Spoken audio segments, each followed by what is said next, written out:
Bonjour à tous et bienvenue sur Fils de Plume. Alors je suis en compagnie de 4 invités pour une émission aujourd'hui qui a pas encore vraiment de nom, c'est un peu un pilote d'émission. On sait pas exactement comment on l'appellera, on a quelques pistes mais c'est pas ça l'intérêt.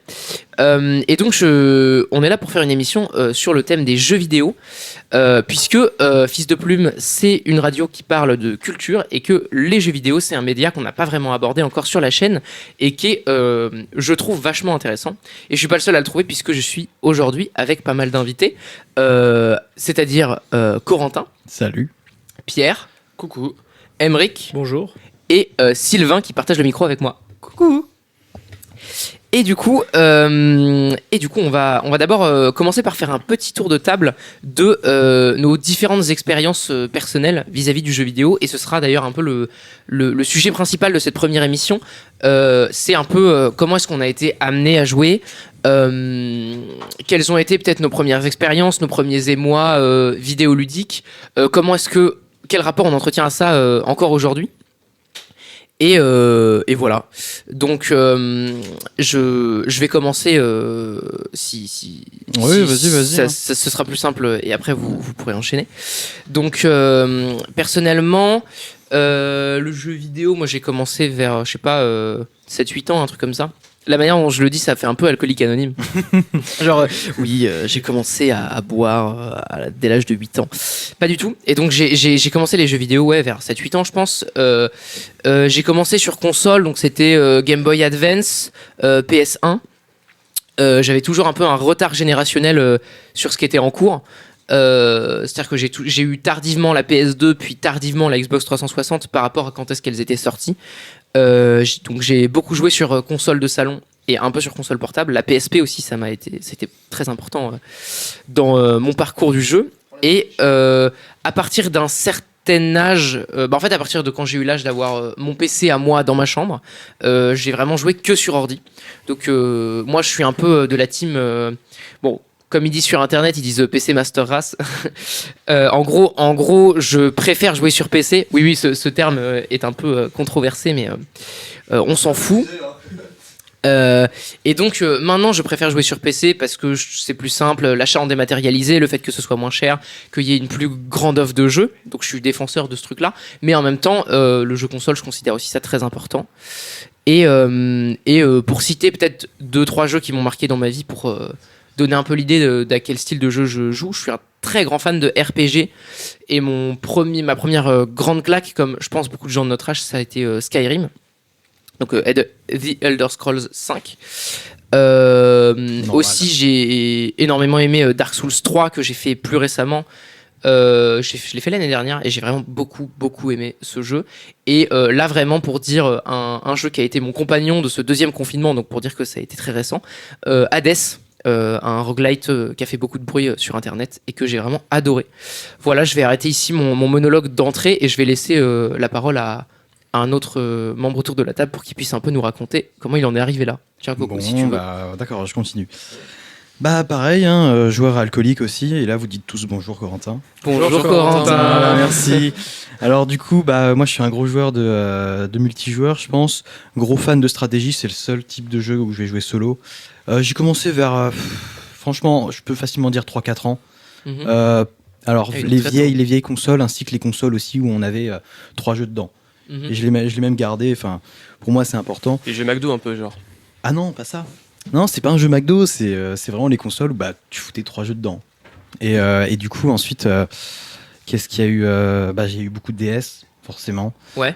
Et après, dès que mon père a commencé à avoir un ordi, parce qu'on devait être en 2005, donc j'ai commencé à jouer à Cossack. Beaucoup, c'est un jeu stratégie, c'est là où est venue ma passion stratégie, je pense.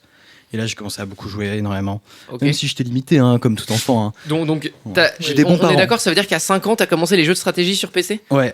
Okay. C'est quand même impressionnant. Ouais. Moi, j'ai commencé il y a 2 ans. Donc, et c'est pour... Voilà. Ouais. Et une longueur d'avance. Et du coup, après, j'ai fait des gros jeux où je peux facilement tomber accro. Et je pense que j'ai été accro, donc type 1, on va dire Minecraft, on va dire.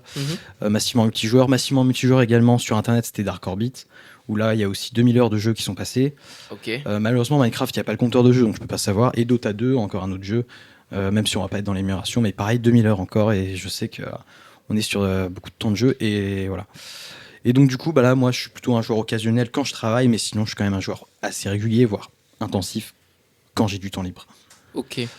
Donc bah voilà, après, je vais passer la parole à Pierre pour connaître un petit peu ton parcours de jeu vidéo. Moi, je pense que je suis la personne qui joue le moins et qui a le moins joué autour de cette table, mais j'ai quand même consommé le jeu vidéo d'une manière différente. Du coup, j'ai des parents qui étaient, je pense, les plus restrictifs ou du moins qui comprenaient pas forcément cet univers. Donc, du coup, j'ai testé sur des Game Boy. Les premiers jeux, je pense que c'était sur des Game Boy, je sais même plus lesquels, chez des potes. Après, j'ai eu C'est souvent comme ça que ça commence. Tu vas jouer chez un pote et puis tu découvres, tu fais mais c'est trop bien, je veux la même chose quoi. J'ai eu ma. C'est très ambigu le sujet depuis le début. Et du coup, après, j'ai eu une DS. Et du coup, j'ai découvert le jeu par la DS avec la fameuse R4 là où on mettait plein de jeux dessus. Ouais. Ah oui, aussi, j'ai eu aussi. Ouais. Des jeux. Du coup, c'était des jeux piratés ça. C'était des jeux totalement piratés. Ouais. Traînons-le en justice. Ok, Allez, super. c'est parti. Nintendo, vous avez l'info. Pas Faites moi, des choses. j'ai s'il vous plaît. reçu Non seulement ils se droguent, mais illégalement en plus. J'ai reçu la R4 à Noël, je sais pas d'où elle vient. Mais du coup, j'ai joué comme ça. Je me souviens aussi que mon père a déposé son ancien ordinateur dans ma chambre pour le ranger quelque part. Et dessus, il y avait un jeu qui m'a un peu marqué, qui est Pharaon, je sais plus trop, qui est un jeu de 99, qui est un jeu de gestion qui se passe en Égypte. Et là, j'ai vu qu'ils allaient le ressortir, je crois, l'année prochaine. Et du coup, j'ai très envie de l'acheter parce que ça me rappellerait des souvenirs.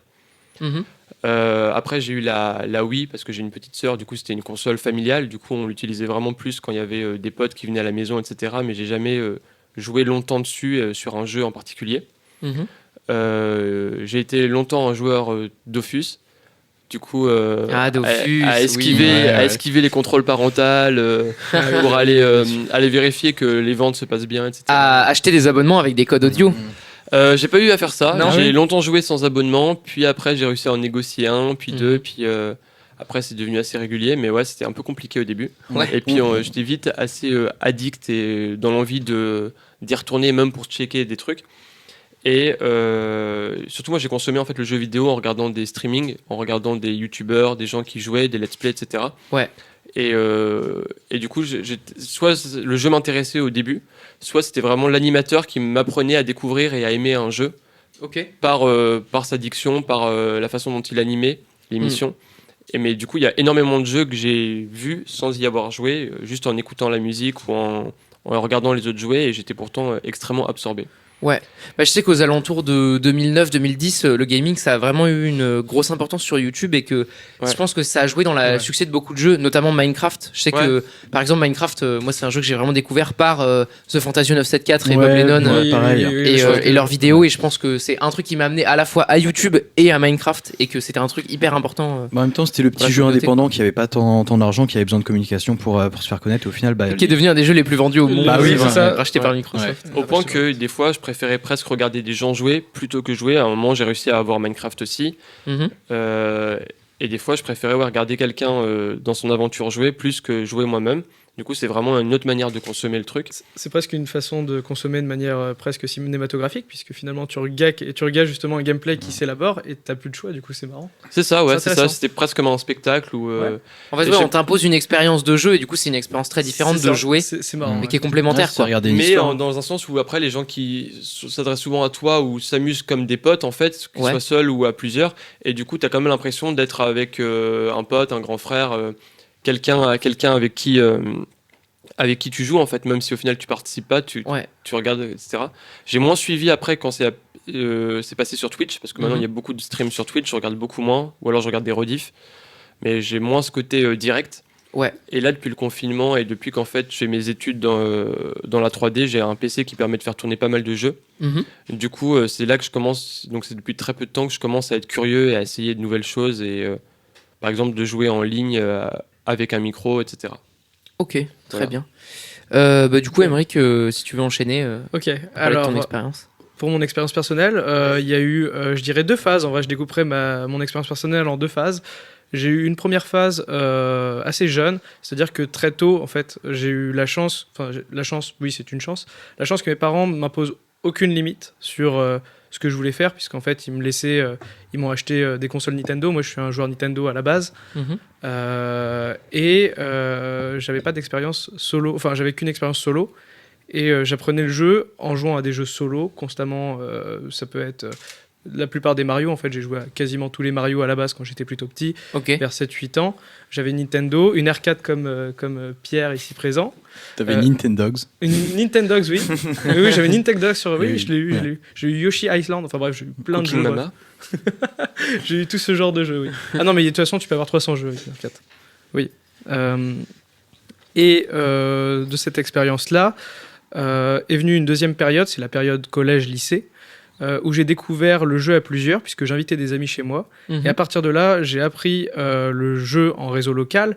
Puis après, le jeu, très souvent, c'était moi l'acteur. Et en fait, j'étais avec des amis qui me regardaient jouer.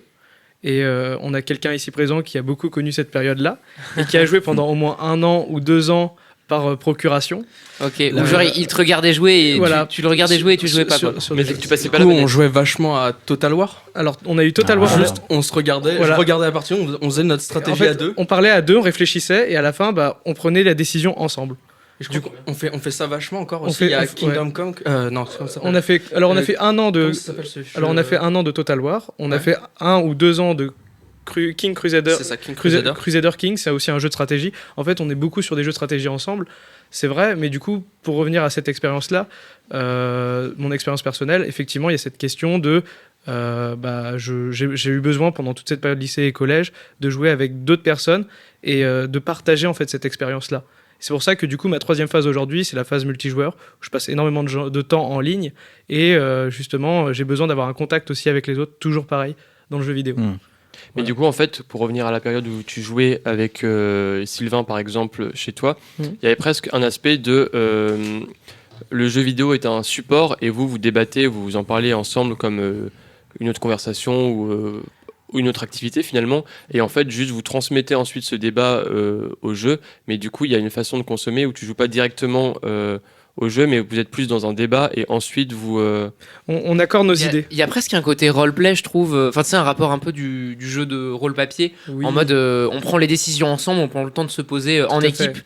Et puis, on avance ensemble, quoi. Je trouve qu'il y a un truc un peu Oui, comme ça. Oui, bien sûr. Et puis aussi, ça montre que jouer par procuration, c'est aussi bien que jouer, parce que forcément, tu vis l'instant avec le joueur. Mais c'est cool Un parce peu comme ce qu'on disait avec le streaming.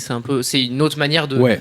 Encore une autre manière de consommer le Et jeu, du coup- c'est regarder un pote jouer et jouer Et regarder, avec lui, quoi. regarder ton pote jouer, ça peut être tout aussi et c'est intéressant. même plus que ça, c'est qu'en plus, vu que tu es à côté de lui, tu peux l'influencer, tu peux influencer le gameplay en fait. Ouais. C'est ça Bah, qui est. Après, ça servait souvent genre juste de fond et en fin de compte, on parlait d'autres choses. Ouais, c'est ça. Ça dérivait et c'est vraiment juste. Ouais. C'était pour nous. Après, faire un truc, quoi. après, on avait quand même cette importance de réussir le gameplay. On n'était pas déconnecté du jeu. C'est-à-dire que quand on jouait à Total War, on réfléchissait à qu'est-ce qui allait être le plus propice pour qu'on défonce nos adversaires. On n'était pas on met ça en fond et puis on parle. On était vraiment quand même concentré sur le gameplay. Ouais, et je trouve ça intéressant le fait que vous parlez de votre expérience commune parce que ça montre aussi que. Parce que tu sais, on a souvent tendance à avoir des clichés sur le jeu vidéo comme quoi c'est un truc qui favoriserait un peu l'isolation sociale. Enfin, genre. Les gamers, c'est des gens qui sortent pas de chez eux, qui se sociabilisent pas. Et faut comprendre que c'est aussi une autre manière de sociabiliser, qui remplace pas l'habituel, mais qui est, c'est un vecteur de lien. C'est-à-dire autant le jeu multijoueur en ligne quand tu joues avec des potes que quand tu te retrouves en local chez toi, etc. C'est le côté tu partages une expérience parce que là, en l'occurrence, c'était juste, le jeu vidéo, c'était pas juste un prétexte pour vous retrouver, mais c'était une activité à faire ensemble et votre amitié, elle s'est fondée là-dessus. Ah quoi. oui, Donc bien sûr. Oui. En vrai, niveau communauté sur ça, nous, on s'est rencontrés. On habitait juste à côté, mais en vrai, on s'est connus genre par les jeux vidéo. Ouais. On était genre sur Minecraft, j'étais sur un serveur. J'ai rencontré quelqu'un avec qui on était en primaire. En On ligne. lui a parlé. Je lui ai parlé, je fais putain, mais je reconnais ta voix, c'est toi. Il m'a fait bah ouais. Et du coup, après, je suis rentré en contact avec Emric alors qu'il habitait genre à 200 mètres de chez moi. Ouais, Et vous Genre- étiez sur un serveur internet, c'est-à-dire. Internet, oui, c'est-à-dire un serveur qu'on Minecraft, avait aucune chance de se FR, rencontrer. Ouais. Donc vous. Ok, C'était oui. random. Oui. Ouais, Ah là là là là. c'était même, genre, je parlais C'est- avec un mec, et le mec m'avait contacté pour un échange, je sais pas quoi, pour parler avec mon autre pote, et voilà, c'est juste comme ça, et au fur et à mesure, on s'est enchaîné. Tu te rends compte, tu fais, mais en fait, le mec habite à côté de chez Bien moi, sûr. sur un serveur où il y a genre 300 Ouais, 1000 ouais. personnes. Et surtout que Sylvain, il avait pas les mêmes restrictions que moi au niveau du jeu. Donc ça lui a permis aussi, je pense, à des moments, quand on était plus collège, de pouvoir aussi plus profiter de l'expérience de jeu. C'est comme ça que c'est venu. C'est-à-dire qu'il avait plus de restrictions ou moins de restrictions? Plus de restrictions, je pense. D'accord. Mais au final, on peut voir ce même schéma chez le youtubeur Link et Terracid, hein, au final, parce qu'ils se sont rencontrés avec le jeu vidéo, si je me trompe pas. Ouais. Ouais. Même le duo Fanta et Bob à l'époque, c'était Oui, ça aussi. c'était C'était pareil, rencontrés sur un c'était les serveur jeux vidéo. Minecraft et ils ont passé des années ensemble à faire du gaming Ouais. sur leur chaîne. Puis en vie, finalement, c'est devenu même un taf au final. C'est ça. Oui, Donc, Et ça, ouais, qui Link sont, et Terracid, c'est un duo qui est maintenu encore maintenant et qui est emblématique de ça, Ouais. parce qu'à la Ils base, sont- les deux habitaient pas dans la même ville et Ouais, ils sont devenus amis par le jeu vidéo et après Ouais. ils se sont rencontrés et puis ils sont meilleurs potes Mm, mm. et collègues et tout en fait. Ouais, c'est ça. Ouais. C'est un peu ça, du coup, pour revenir à Mm, l'expérience que j'ai eue avec Sylvain. Mais après, comme je l'ai dit, il y a eu ma troisième phase pour finir le tour aussi, parce que du coup, il faut qu'on fasse le tour pour la présentation. Après, j'ai eu, comme on le dit, mon expérience multijoueur, où là, j'ai été plus vers des joueurs externes. Et en fait, je me suis mis j'essaye de devenir, enfin, je deviens de plus en plus pote en général avec eux. J'aime beaucoup sociabiliser et voir les interactions qu'on peut avoir sur différents types de jeux. Ouais. Voilà. Et surtout que ça lie pas mal de choses qu'on peut observer, surtout à cette époque, c'est le fait que le côté cliché du mec qui sort pas et qui reste chez lui et qui rencontre personne. Ouais. Et bah là, dans cette période par exemple de confinement, on le voit tout de suite qu'il y a plein de gens qui sont essayés aux jeux vidéo ou ont eu plus de temps pour essayer et du coup qui ont fait soit des belles rencontres, soit qui ont vécu une nouvelle expérience. Et du coup, ça, plus les streamings et les gens qui se filment en train de jouer ou qui s'amusent tous ensemble, on peut voir toutes les compiles de jeux où c'est des jeux où on joue à 6, 7 et où on voit tout le monde s'amuse ensemble. Ouais. Donc, c'est vraiment un moment où on peut se retrouver, on peut échanger, on peut aussi faire des rencontres. Je pense que par exemple le succès de Among Us récemment, je pense qu'il a un lien avec tout ce qui s'est passé, les confinements, etc. Parce que c'est un jeu qui était sorti il y a quelques années déjà, et en fait il a eu un succès à retardement dans une période où on était tous confinés et où en fait c'était un jeu où on pouvait se retrouver à beaucoup, qui était très simple dans la mise en place, en plus qui est basé sur un système d'imposteurs qu'on connaît d'autres jeux, même des jeux de société comme le Loup-garou, Ouais, etc. c'est un loup-garou light. Donc en gros, c'est des règles que tout le monde connaît, un jeu qui est pas compliqué à comprendre, facile à exécuter, où on peut se retrouver jusqu'à combien, 10 dans une partie, je crois. 10 dans une partie, ouais. Et ça demande pas beaucoup de ressources aussi, c'est-à-dire que Oui, en plus c'est ça. portable, tu peux y C'est que jouer sur n'importe mobile, qui ouais. peut y jouer. Enfin, Et c'est il y a gratuit pas de sur prix. portable, c'est vraiment très accessible. Et du coup, un jeu aussi accessible et aussi convivial. Il a eu un gros succès pendant le confinement parce que je pense qu'il y a plein de gens qui ont pu se retrouver entre potes et s'amuser entre Ouais, potes ouais. par ce Ouais, biais-là. quoi. carrément. Et puis en plus de ça, moi je sais que les meilleurs moments que j'ai eu, en tout cas dans le jeu vidéo, c'était soit pendant ma colocation quand j'étais à côté de Pierre et qu'on jouait ensemble en local ou en ligne et du coup on était ensemble à se battre. Et voilà, c'est comme si c'était mon match de foot à moi. Si admettons c'était un sport, parce que je le vois aussi comme un sport, le jeu vidéo. Et puis on se battait et du coup c'est intense alors. Et c'était la même chose avec mon frère qui lui justement m'a présenté beaucoup de jeux vidéo et forcément pendant de longues années, peut-être facile 8 ans, on jouait côte à côte, on avait chacun notre ordinateur et puis on jouait ensemble. Et là, je sais qu'on avait tissé des liens extrêmement forts parce que on jouait sur le même jeu ensemble et c'est pour ça. Donc le confinement, je pense, il y a eu que du bon pour le jeu vidéo et ça a tissé des liens encore plus que bien d'autres relations. Je te retiens sur ce que tu disais, genre à un moment donné tu disais un truc assez cool, enfin moi aussi je me rapproche de ça, c'est la dimension, la confrontation en fait avec l'autre, parce que moi je Ouais. trouve ça extrêmement intéressant dans le gameplay, notamment dans le gameplay de stratégie. Ouais, pour moi, c'est un sport. Et Enfin, voilà, c'est ça, et ce qui est cool c'est comprendre toutes les mécaniques du jeu pour après trouver un moyen de brain les adversaires. Alors, on va trouve expliquer le mot brain. Oui, Ça va être- pardon. Bah, vas-y, explique. Derrière, je comprends rien. Ah oui, bah oui. Explique le mot brain. Alors, brain, ça veut dire trouver un moyen de retourner le cerveau de ton adversaire Ouais. pour d'avoir une avance du moins. Voilà, c'est ça, pour gagner une avance. Et ça peut passer par des mécaniques de jeu ou tout simplement par une façon de visualiser ce qui se passe sur le jeu. Oui, en fait, c'est une forme de réflexion Voilà, tactique. c'est quoi, ça, c'est une forme de réflexion ruse. tactique. Et je sais que je suis plutôt d'accord avec toi dans la mesure où cette confrontation, elle est jubilatoire et pour moi aujourd'hui, elle fait partie des choses les plus importantes Ouais. quand je me retrouve en ligne.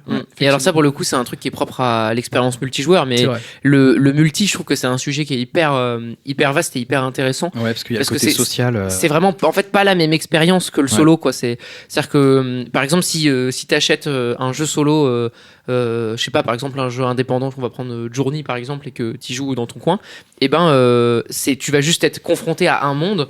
Et ça se passe entre toi et le monde, donc il y a un rapport assez intime. Alors que dans un jeu multi, Par exemple, je vais prendre l'exemple de Sea of Thieves parce qu'on y a tous joué autour de la table et Oui. parfois ensemble. C'est une expérience qui est complètement différente parce que c'est, dans l'exemple de Sea of Thieves, un équipage de pirates, mais ça peut être n'importe quel autre prétexte. Ouais, ouais. Et Bien on sûr. est ensemble contre les autres joueurs et contre l'ordinateur. Et après, selon les jeux, c'est l'un ou l'autre ou les deux. Il y a de la coopération, il y a de l'affrontement, il y a du compétitif. Et du coup, c'est vraiment des rapports sociaux qui se jouent à travers un jeu, quoi. Oui. Et dans les deux cas, je trouve que tu arrives justement, enfin moi personnellement, j'arrive à me projeter et à oublier justement que je suis avec, quand le jeu est bien fait, Ouais. que je suis avec un ordinateur ou des autres joueurs. Effectivement, il y a la communication, mais dans tous les cas, j'ai des fois le sentiment, tu vois, quand je suis plongé, par exemple là en ce moment, je joue pas mal à Red Dead, Mhm. et je suis Ouais. tellement plongé par... Donc Red Dead Redemption 2, du coup. Ouais, le 2. Ouais. Et je suis tellement plongé dans l'histoire, dans les réactions que peut me proposer l'ordinateur, Mhm. que du coup, des fois, je me sens vraiment plongé dans l'univers, dans l'histoire, et j'oublie que je suis seul, j'oublie que... j'arrive vraiment à me projeter, et des fois, par exemple dans Sea of Thieves, même si je joue avec des potes, etc., et qu'on communique, j'ai quand même l'impression des fois d'être juste dans l'univers, et j'oublie le côté réel ou non dans l'histoire. La seule différence que je vois... Premièrement, ça va être le fait que tu confies plus de responsabilités, enfin tu délègues. C'est-à-dire que tu peux dire, tu prends pas toutes les décisions. C'est-à-dire que des fois tu vas dire, Corentin fait quelque chose et moi je m'en occupe pas, quoi. Et du coup tu fais confiance. Et c'est Ouais. là pour moi l'aspect le primordial en dehors de la rencontre dans le multijoueur, c'est le fait que des fois tu dois faire confiance et que c'est vraiment la communication qui prime. Oui, Mm. t'es d'équipe, et c'est là où je vois le côté sport, c'est que justement, plus tu joues avec les mêmes personnes et aussi au même jeu, tout ton Ouais. entraînement, tu te perfectionnises. Et par exemple, dans l'exemple de Sea of Thieves, c'est vrai qu'on joue plus souvent à 3 qu'à 4 avec toi, Pierre de Georges. Mais du coup, je sais qu'à 3, au début, quand on a commencé à jouer à 3, on coulait assez souvent, on se Ouais. faisait battre. Mais maintenant, c'est vrai que c'est rare et on gagne quasiment tout le temps parce qu'on est Mhm. devenu comme une équipe sportive. On a nos réflexes, nos habitudes, on sait comment va interagir l'autre, Gérer etc. l'autre, ouais, tout à fait. Ouais. Et voilà, c'est connaître l'autre aussi. Donc, C'est ça. C'est que du coup, il y a en fait une vraie équipe qui s'est formée au fur et à mesure du temps Ouais. et des parties à travers ce jeu-là, en fait. Ouais. Ça, je trouve Ouais. ça très intéressant. Et par l'expérience. Ouais, Pas, moi- pas par une liste de toi tu fais ça, toi tu fais ça, toi tu fais ça. Ouais. Au fur et à mesure de couler, on apprend de nos erreurs et on Oui, sait et comment réagir comment après. plus couler la prochaine c'est fois. Et on apprend de nos erreurs. C'est l'apprentissage par l'échec aussi. Oui. Et aussi, moi, je voulais dire que j'ai eu un peu le même genre d'expérience, notamment beaucoup pendant ma période collège. Moi, je jouais énormément, quasiment que à League of Legends. Ouais. ok. Et du coup, avec mes potes de collège, c'était ça qui nous rassemblait. C'est-à-dire Ouais. que c'est mes amis d'enfance, en fait. Et on est devenus amis à la base parce qu'on jouait à League of Legends ensemble. Et c'est un truc qui nous a vraiment soudés. Et même si aujourd'hui, c'est on y l'univers. joue beaucoup moins, ça nous arrive de nous y retrouver de temps en temps dans les périodes où on peut pas se voir pendant longtemps. Ouais. Parce qu'on n'habite Ouais. pas forcément tous dans la même ville. Et du coup, c'est vraiment un truc sur lequel on se retrouve régulièrement, on connaît les préférences les uns des autres, on sait comment jouer ensemble parce que ça fait des années en fait qu'on fait ça et que on a fait ça intensément pendant une période et c'est vraiment c'est une expérience de groupe qui est hyper Ouais, intéressante. ça quoi. crée- Même la mise en place, tout simplement la mise en place de ces petits réflexes, je trouve ça aussi formidable quand justement tu découvres un nouveau jeu et que tu y vas avec des potes et que tu Tu arrives. découvres ensemble. Ouais. Voilà, c'est ça, c'est que tu arrives à voir qui va prendre quoi. Si on prend un jeu de rôle, par Ouais. exemple, moi j'ai un exemple en tête, par exemple, avec Sylvain en ce moment, on joue à Divinity Original Sin, qui est un jeu de rôle RPG, je sais plus comment c'est exactement, je sais pas si tu peux dire. Le type, bref, peu importe. Et ce qui est assez intéressant, c'est que on n'a jamais joué ensemble à ce genre de jeu, donc on sait pas quelle classe on va prendre et comment on va faire pour être en symbiose l'un avec Pour l'autre. s'adapter, quoi. C'est ça, voilà. Et je trouve que la mise en place de ça, c'est assez formidable dans le jeu. Mais là, Je on pense que aborde c'est presque plus important. le côté sportif, en fait, et en dehors de parler de nous, il y a vraiment cette sphère-là que d'ailleurs, des gens, enfin moi je sais que j'explique ça à mes parents, ils captent pas, quoi. Mhm. C'est juste de se dire, au bout d'un moment, quand t'es à fond et que t'es concentré sur les mécaniques du jeu et les réflexes, etc., t'arrives à un moment où t'abordes le côté sportif et efficacité. Et c'est quelque chose qui est extrêmement et de plus en plus médiatisé. Il y a des Ouais. conférences là-dessus, il y a des festivals, il y a des joueurs qui gagnent leur vie là-dessus. Et c'est vraiment un... Ce qui s'appelle l'e-sport en fait. Ouais. L'e-sport, tout mais à ça, fait. je pense, on va en parler après du choc intergénérationnel. Ouais. Mais là, d'abord, on va. On va faire un petit aparté parce qu'en fait on s'est rendu compte qu'on avait enchaîné sans laisser Oui, on a Sylvain enchaîné nous le parler débat. de Oui, son c'est background à lui Voilà. parce que parce que on a enchaîné un peu rapidement. Donc Sylvain, Tout à fait. À toi la parole. comment as-tu commencé le jeu vidéo On veut savoir. Alors La moi, France veut savoir. moi pour commencer, en fait, je pense que je suis né avec une manette à la main. Dès que je suis né, on avait déjà une console.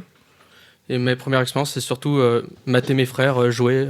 T'es Du coup, en fait, je le faisais- petit frère, non? Ouais, je suis le Oui, plus c'est petit. pour ça qu'il y avait déjà une console. Mais genre, ils Nickel. étaient vachement plus grands que moi. Du coup, Spectateur, du coup. ouais, en fait, je dès faisais ta du naissance. streaming de mes frères. Genre, je regardais, Ouais. je faisais, ah, bah, c'est bien.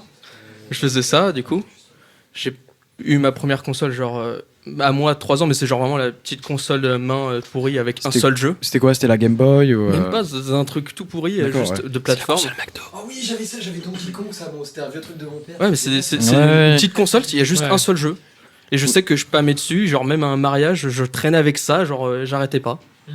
Bon, après, j'ai souvent juste suivi mes frères au niveau des modes de jeu. J'ai fait le même jeu qu'eux. Et j'ai commencé à passer au PC vers 11 ans. au C'est-à-dire que collège. t'as été influencé par leur mode de jeu et du coup t'as adopté leur mode de jeu, non? Ouais, un peu, totalement, c'est ça. Et du coup, bah, comme on achète des jeux pour toute la famille, t'es Ouais, obligé de te bien taper sûr. les jeux de tes frères. Souvent, ça te plaît. Donc Bah, t'as une ouais. expérience passagère finalement du jeu vidéo, puisque genre, t'avais je- pas le choix. Ouais, bon, après, c'était souvent, on te discute en famille ou ça, Oui. et j'ai quelques jeux à moi. Mais en soi, c'est comme une bibliothèque. C'est comme si tu avais une bibliothèque Bah à portée oui, de oui, main tout à avec fait. plein de jeux. Tout à ça. fait. Donc c'est Après, intéressant. ça accumulait, ça fait qu'avec les anniversaires, t'avais le droit à plusieurs jeux pour l'année. Ouais, bah oui. Mais je pense que toute personne qui a eu un grand frère ou une grande sœur ici qui a joué aux jeux vidéo a été influencée par son style de jeu. Ouais, Ou, oui. moi, je sais que j'ai été influencé du coup par mon père, premièrement pour les jeux de stratégie, et secondo par mon frère pour tous les autres jeux auxquels il jouait, et j'ai suivi dans ses pas, parce qu'il me disait je vois ça, c'est bien, et c'était validé, quoi. Ah bah oui. Approuvé par Nicolas. Ouais, du coup, genre, il y a eu la période JDG qui est passée genre vers Ouais. 2010. Du coup, il a commencé à avoir le rétro gaming qui a bien marché. Tu t'y Et intéressé, toi, personnellement ou, Bah, en fait, c'est mon frère qui a commencé à faire. Il est parti dans une brocante, il a acheté une Nintendo 64. Et du coup, j'ai commencé à jouer à la Nintendo 64 avec eux. Je jouais en même temps au PC à la Nintendo 64. Et j'ai commencé à aller voir des mecs chez eux. Et j'ai fait, t'as pas des jeux qui traînent dans ton grenier? Et genre, je me retrouvais avec une grosse boîte remplie de jeux Nintendo Ah ouais. 64. Ah Les mecs, oui. je me les donnais avec les manettes, les consoles. Et les gens s'en servaient plus. Ça intéressait personne. Et il vraiment savait encore. pas la valeur que c'était aussi. C'est ça. Et du coup, à la fin, je me retrouve avec. J'ai pu faire Zelda 64, Ouais. les Mario 60. Franchement, j'ai pu jouer à la première console. J'avais ma PS1 déjà qui était rétro à l'époque. J'ai Ouais. pu avoir après une Mega Drive. Ouais.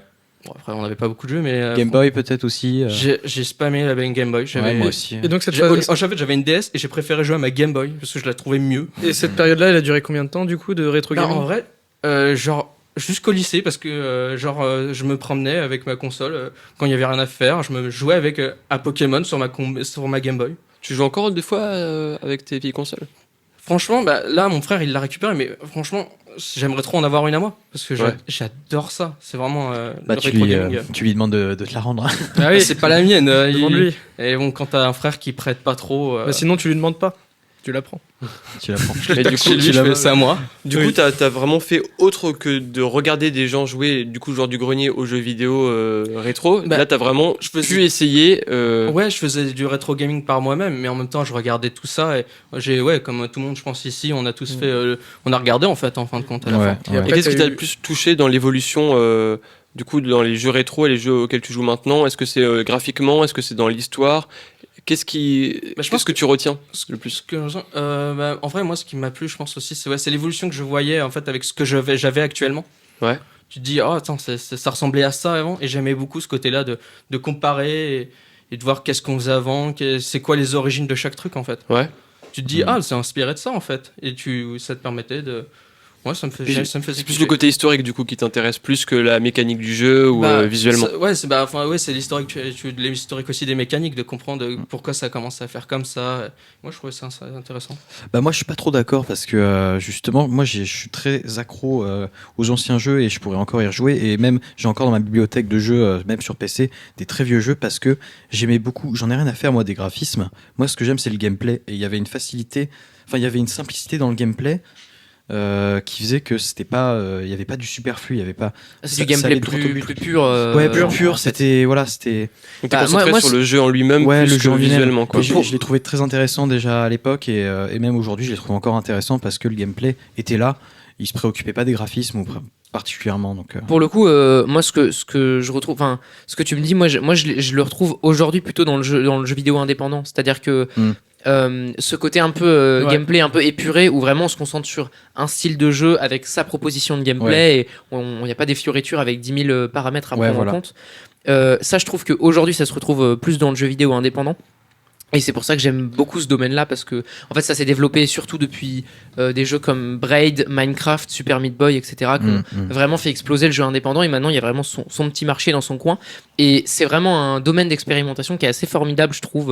Enfin, un peu comme on pourrait faire le parallèle avec le cinéma, où tu as les blockbusters et les films plus indépendants, et où vraiment c'est pas la même ambition, tu vois, et on a besoin des deux, et c'est très intéressant.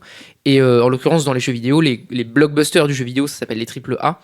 Donc les trucs de gros studios, je sais pas, Activision, Capcom, des cascades Ubisoft, genre voilà. Et à côté de ça, ouais, t'as des trucs plus indépendants, comme, je sais pas, Devolver Digital, par exemple, qu'on fait Hotline Miami ou des choses comme ça, qui sont vraiment des propositions vachement plus centrées, vachement plus orientées vers un gameplay vraiment, et du coup, ils peuvent vraiment aller loin dans la réflexion du truc et faire évoluer des genres précis. C'est-à-dire que, par exemple, si tu prends les jeux de plateforme, tu dis, ouais, bon, bah voilà, du point de vue du rétro gaming, il y a un truc qui est fondateur, c'est Mario, puis Sonic, la rivalité des deux.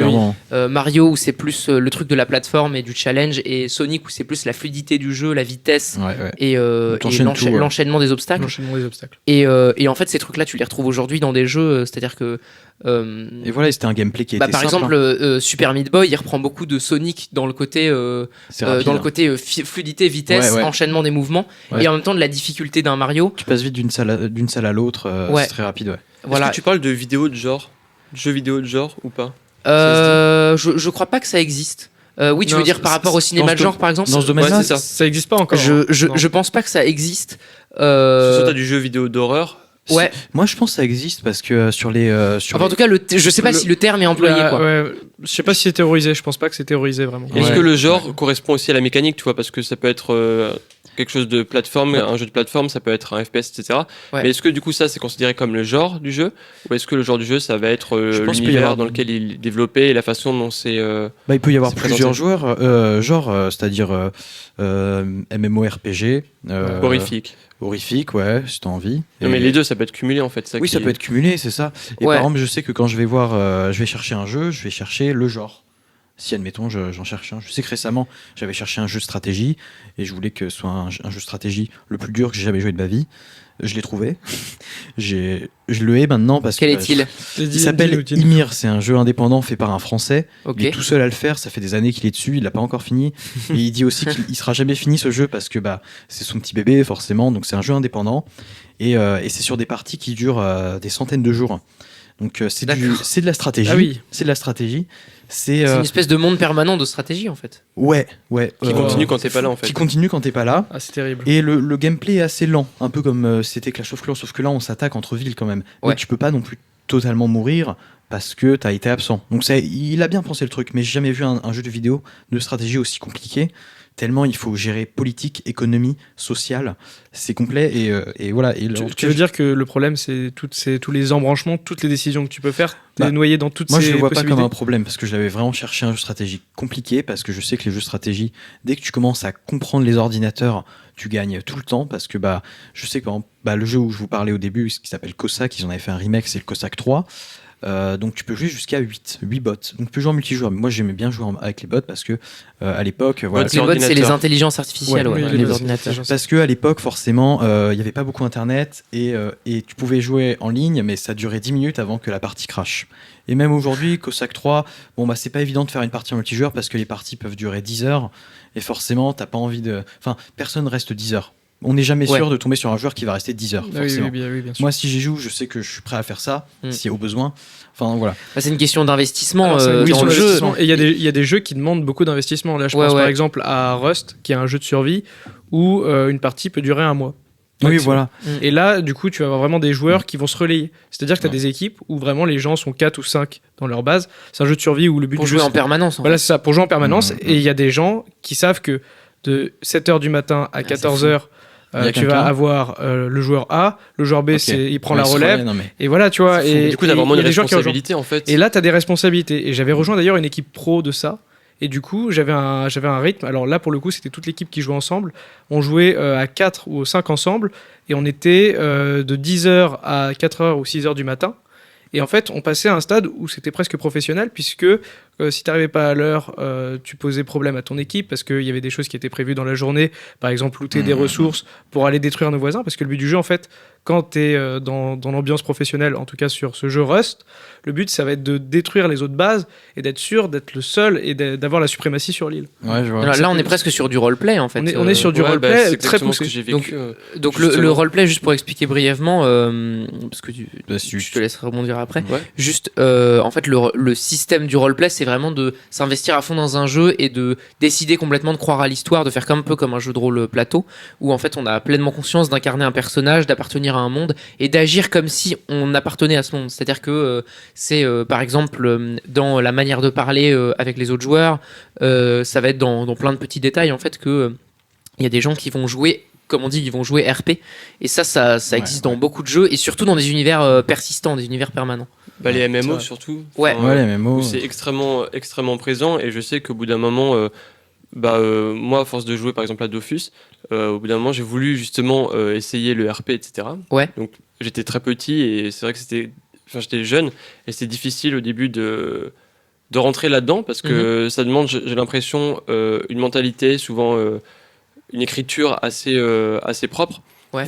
Les gens sont assez exigeants, tu vois, là-dessus. Et aussi, si tu arrives tout seul, en général, c'est compliqué. Je sais pas si toi, t'es rentré tout seul dans J'ai l'univers. j'ai pas eu trop de soucis là-dessus, mais par contre, je sais qu'il y avait vraiment justement une demande de présence dans le jeu. C'est-à-dire qu'il fallait que tu sois souvent là. Il y avait des moments où on se retrouvait, soit pour des événements, etc. Ouais, T'étais ouais. pas forcément obligé de participer, mais c'était quand même fortement recommandé, tu vois. Donc après, c'est mon expérience à moi et je pense Ouais, que. parce qu'il y avait des clans et des guildes et des trucs comme ça. Mais Ouais, je c'est pense Tu avais ça. une place et elle était pleine et il fallait que tu sois là, sinon. que sinon, C'est ça. la place elle saute. Et- Quoi. Et dans le même genre que Dofus, moi je jouais donc du coup beaucoup à Dark Orbit, c'était mon jeu au collège avec mes amis.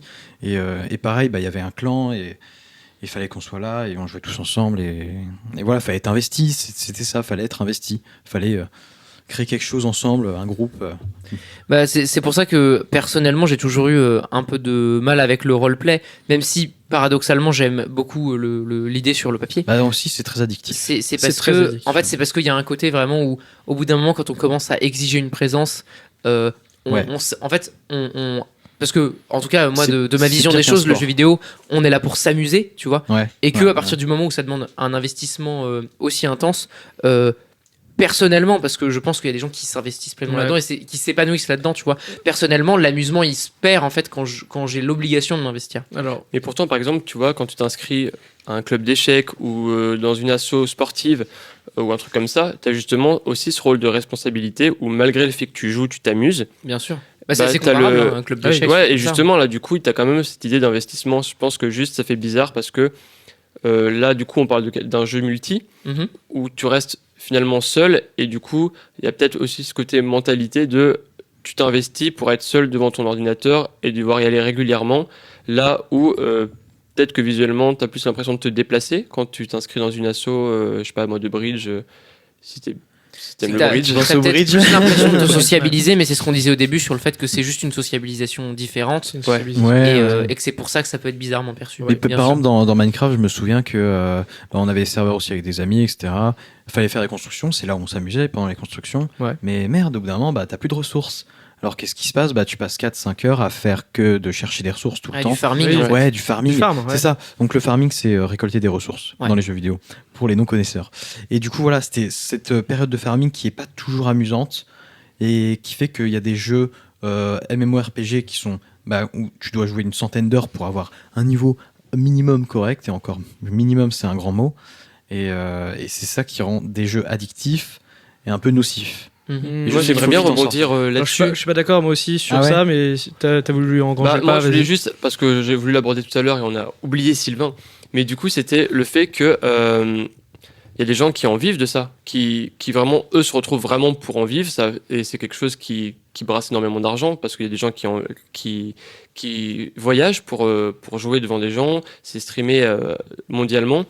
Il y a aussi même, j'ai vu des écoles qui sont créées pour entraîner les joueurs à des écoles de sport. C'est plus en Chine, ça, je crois aussi. Hein. Non, il y en a en France. Non, il y en a en France. Il y en a partout. je savais pas, c'est juste le fait que ça attire des spectateurs. Il y a moyen de se faire de l'argent. Il y a moyen. C'est qu'il y a un vrai gros il y a un business là-dessus. C'est ça, c'est qu'il y a un potentiel économique. Mais ce que je trouve fou là-dessus d'ailleurs avec l'e-sport, c'est que du coup le jeu vidéo, à la fois il a une dimension artistique dans sa création, une dimension purement de jeu et de divertissement social, etc. dans son existence, dans sa consommation, et il y a aussi une dimension sportive et médiatique dans un même domaine. Moi je dirais sportif amateur et sportif professionnel. Oui, mais du coup tu vois, je trouve ça intéressant que le jeu vidéo il est très multiple parce qu'il réunit toutes ces choses là en un truc, et en l'occurrence voilà, l'e-sport c'est vraiment du coup, pourquoi est-ce que c'est e-sport ? C'est parce que c'est très proche du domaine du sport médiatisé, c'est-à-dire que on va voir un match de League of Legends comme on va voir un match de foot en fait. Et vous êtes consommateur de ça, vous ? Est-ce que vous suivez des équipes ? Vous suivez des joueurs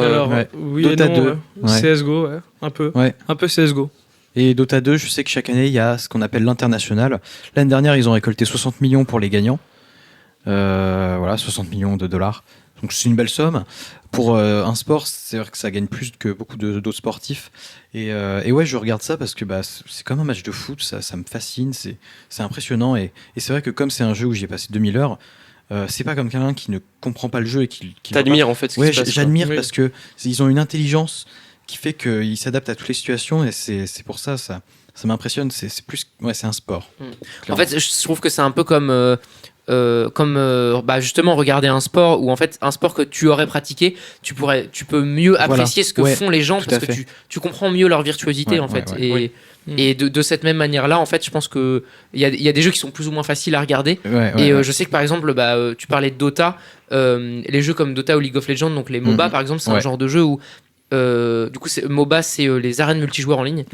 C'est un genre de jeu où effectivement si tu connais pas le jeu, tu comprends rien quand et tu ça regardes. va même pas t'intéresser parce que tu vas pas comprendre c'est la différence du streaming en fait. Enfin, quand tu regardes sur YouTube des gens qui jouent, je pense que tu peux montrer à ta petite sœur un jeu ou des potes qui s'amusent, et là tu vas kiffer. Alors que tu leur montres un truc d'e-sport où c'est extrêmement technique, je pense que si elle connaît pas le jeu, elle va pas s'y intéresser, parce que tu as pas le côté ludique en fait. Là, non, c'est pas ça, je trouve, c'est que tu vas même pas comprendre là où c'est complexe, là où c'est impressionnant, parce que tu y as pas joué, tu sais pas, tu connais pas les mécaniques, alors qu'un streamer il va plus présenter le jeu, s'amuser. Donc il y aurait une dimension presque plus élitiste en fait dans l'e-sport, naturellement induit au truc quoi. Les meilleurs des meilleurs quoi. Et après, est-ce que tu t'intéresses quand tu t'intéresses pas spécialement aux jeux vidéo ou du moins à un jeu en particulier, est-ce que tu vas directement te pencher vers quelqu'un qui joue ça en tant que sportif?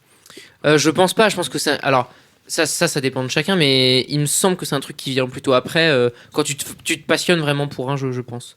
C'est-à-dire que c'est... je pense que Coco, quand t'as commencé Dota, t'as pas tout de suite commencé à regarder des matchs compétitifs.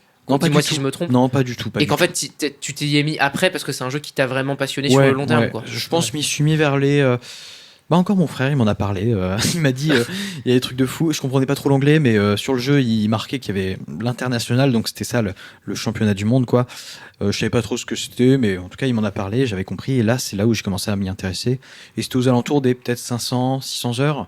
Je m'y intéressais, puis même, c'est pour dire, il y a un sportif que je suis sur Instagram de Dota 2. Oui, donc est-ce que tu apprends, parce que j'ai l'impression qu'il y a aussi quelque chose qui est lié à l'apprentissage, de regarder des gens faire, parce que ce qui paraît être automatique et des réflexes purement instinctifs pour eux, pour nous, on peut découvrir ou apprendre des choses auxquelles on ne connaissait même pas l'existence. Moi personnellement, je suis pas d'accord. Moi, c'est pas comme ça que j'apprends. Moi, j'aime bien justement. Je suis un peu maniaque sur ça. Quand je joue, je pense que j'ai pas le gameplay de tout le monde aussi, mais j'aime beaucoup commencer une partie. Une fois que j'ai perdu, je sais que je vais perdre, je me dis ok, j'ai échoué, et faire ça par expérience. J'adore faire ça moi. Donc toi, je pense qu'il y a quelque chose de très solitaire du coup. En fait, purement compter sur le jeu pour t'apprendre le jeu et comme ça je sais ce que je connais, et je connais pas, j'emmagasine pas les connaissances des autres Ouais. pour apprendre. Mais à Bah, l'inverse, tu m'as beaucoup appris de choses parce que justement, tu joues beaucoup en multi avec des gens Oui. aléatoires. Et justement, en rencontrant ces personnes, tu as ce côté échange. Et là, des fois, on jouait ensemble. Mhm. Et tu m'as amené des connaissances ou des découvertes que Des je astuces. pouvais pas avoir, ouais, des astuces. Mhm. Ah oui, bien sûr. Bah, j'aime bien. Bah, justement, le truc, c'est que c'est à double tranchant. J'aime bien donner des astuces, mais c'est vrai que j'aime bien les apprendre par moi-même derrière aussi. Ouais. Là, je voulais rebondir sur un truc parce que bon, bah, pour moi, là, le talent, ça n'existe pas. Et j'avais lu récemment un article. Tous les joueurs de tennis, ils ont au minimum à peu près, enfin, les joueurs professionnels de tennis ont 5000 heures de tennis à leur actif. Mhm. Et justement, quand tu dis oui, on apprend par l'expérience personnelle, c'est vrai. Et ça, je pense que tout le monde le fait au début d'un jeu vidéo ou par le streaming quand il y a la découverte. Mais quand tu commences à atteindre un certain seuil d'heures, t'as pas le choix, je pense, pour apprendre plus. L'expérience, tu vas pas avoir assez de recul, tellement tu vas y jouer, tu vas pas avoir assez de recul pour connaître tes erreurs, donc tu vas avoir le besoin de regarder des matchs professionnels ou des commentateurs professionnels qui vont... Puis il y a les deux, en fait. T'apprends les mécaniques et ensuite, faut que tu les Tu les répètes. réalises. Ouais, si pour on voir reprend, si ça si on marche. reprend notre expérience, parce qu'on a une expérience commune sur Sea of Thieves, comme on le disait tout à Ouais, l'heure, ouais, ouais. je sais que par exemple, nous, si on a appris de nos erreurs, c'est parce qu'on communiquait en fait. Oui. Et qu'on avait chacun assez de recul sur le rôle de quelqu'un d'autre au moins pour lui permettre de s'améliorer, tu vois. Mais on était en équipe. Tu vois, on était en équipe, mais on n'était pas. Enfin, moi, je considérais que on avait une connaissance globale du jeu en fait, au bout d'un moment. C'est-à-dire Oui. qu'on était ensemble, on avait une connaissance d'équipe du jeu. C'est-à-dire que notre équipe, elle marcherait pas. Enfin, si on remplace. Si on te remplace toi ou si on remplace Coco dans l'équipe, Non. on aura ou moi, on verra qu'il y aura vraiment pas la même synergie en fait. Même dans les Oui. rôles, en fait, en C'est dehors parce des qu'on- personnes. On c'est a une que- intelligence d'équipe en fait, comme des abeilles. Oui, mais presque, après, au bout d'un la moment, synergie, oui, comme des abeilles. C'est vrai que c'est pas d'ailleurs. mal. Des abeilles. C'est bien dit. Mais la synergie revient parce qu'il faut. C'est juste l'histoire de réhabituer un joueur à une Oui. équipe, de toute façon. Ouais. Bien sûr. Il y a son rôle. Parce qu'en Ouais, il y fait, a son même, rôle. même en gardant la même équipe, on a pris des habitudes et des mécaniques où, en échangeant nos rôles, je pense que ça fonctionnerait pas pareil ou différemment, justement, Ouais. parce que chacun est habitué à. Je me souviens qu'on faisait petit à petit pour découvrir un petit peu de notre côté. Et aussi, là, je voulais faire un point sur toi, Emeric, parce que t'avais joué avec un joueur e-sport québécois. Justement, effectivement, ouais, c'est vrai Voilà. que ça, je l'avais Et pas dit. t'avais beaucoup appris Et en vrai, de lui. Ouais, tout à fait. Bah, j'avais joué pour le petit résumé, c'était pendant le confinement 2020, le premier. Je cherchais des joueurs pour jouer avec moi sur Sea of Thieves et je parle à un vieil ami. Je sais plus d'où il vient, c'est un pseudo étranger sur Steam et je me retrouve à lui parler et je lui dis ouais, je vois que tu joues à Sea of Thieves, viens, on joue ensemble. Il me dit ok, je te donne un Discord et on y va. Et en fait, c'était une équipe e-sport de Sea of Thieves et c'était une équipe du Québec qui s'appelle la Black Sail. Et du coup, j'ai passé 1 ou 2 mois en leur compagnie et ils m'ont initié au jeu purement compétitif sur le jeu Sea of Thieves. Il y a 2 modes de jeu, un mode classique que j'aborde pas là, mais il y a un deuxième mode qui s'appelle le mode arène où le but du jeu c'est justement de couler les autres bateaux et il y a que ça en fait. Il y a que ça, c'est couler les autres bateaux et gagner plus de points qu'eux. Et là, on est plus dans un esprit compétitif effectivement. Mais Et c'est- presque moins ludique, parce que moi, C'est je me ça. souviens après, on a joué ensemble, justement, et c'est là où on trouve peut-être la limite entre le jeu ludique, entre potes, seul, multi, etc., et le jeu compétitif, qui est que les gens qui ont poussé le jeu à l'extrême Ouais. savent qu'il y a des choses qui marchent à tous les coups et qui sont absolument nécessaires, imparable. Ouais. mais du coup qui peut-être gâchent l'expérience de jeu parce que des fois tu as envie de faire des folies ou essayer des trucs, mais consciemment tu sais que c'est pas la chose la plus efficace. Ouais. Ouais. Bah, en fait, c'est la différence de jouer en mode fun juste pour s'amuser C'est et ça. puis jouer pour gagner. Parce qu'en fait, je pense que la principale différence quand tu commences à être dans un esprit e-sport, c'est que tu joues pour gagner et donc t'es pas là pour. Enfin, t'es là pour t'amuser, mais t'es moins là pour t'amuser. Bah oui, c'est ça ce peut qu'on être- ça appelle peut le être ton try métier. hard en fait. Ouais, Le c'est try ça. côté, try hard, c'est l'idée, c'est vouloir réussir à tout prix en fait. Ouais, ouais, Faire ouais. tous les moyens possibles pour réussir.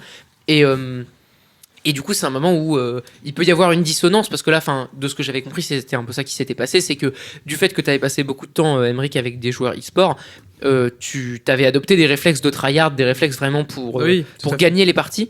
Là où Pierre ou Coco, ils avaient toujours gardé cette habitude d'être là pour s'amuser avant tout, tu vois. Oui, bah oui, effectivement. Et je pense que tu vois, c'est là où il peut y avoir C'est vrai qu'il y parfois avait- une divergence. C'est quand tu joues pas pour les mêmes raisons, en fait. C'est vrai qu'il y avait effectivement une divergence, notamment sur Sea of Thieves, parce que c'est vrai que quand j'étais revenu, quand quand Lanson.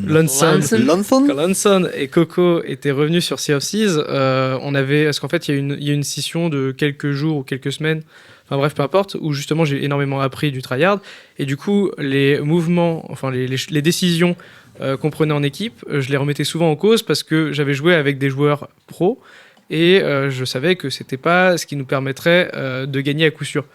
Et c'est vrai que du coup effectivement on a bien vu ça. En fait c'était une volonté de tout optimiser un petit Voilà peu. c'est ça, c'est Quitte à quitter la partie, à en relancer une sans essayer de jouer jusqu'au bout. C'est Quand ça. tu savais que c'était d'avance perdu. Ouais.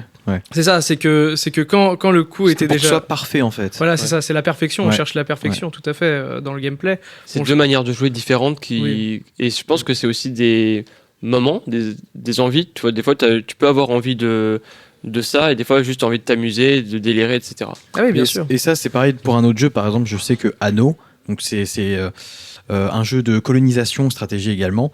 Si au départ, je n'arrive pas à coloniser la meilleure île, je relance la partie. Ah bah pareil. parce ouais, que je pareil. veux que ce soit parfait. Pareil. Et voilà. Pareil. Ouais, je maniaque. veux que ce soit parfait. Même... Bah oui, bah, Parfait départ, ça c'est. Enfin, je pense que c'est des réflexes aussi que tu développes quand tu choisis. Non, c'est bon niveau temps, on n'est pas. On est bon niveau temps. encore large. La dernière fois que j'ai regardé, donc tout à l'heure, on était à 45 minutes. D'accord. Ok, Donc tout va bien au niveau du timing. Ouais, c'est un truc vraiment qui peut se développer. Moi, je sais qu'il y a certains jeux sur lesquels ça s'est développé et d'autres pas du tout. Ouais. Des fois, je joue que pour m'amuser, des fois vraiment pour faire le meilleur possible. Je me souviens par exemple que l'une des premières fois où j'ai vraiment voulu poncer un jeu comme il fallait, c'était en solo pour le coup, c'était Dark Souls 3 que j'évoquais tout à l'heure, un jeu qui a été vachement important pour moi. Donc Dark Souls, c'est des jeux qui ont la réputation d'être très difficiles.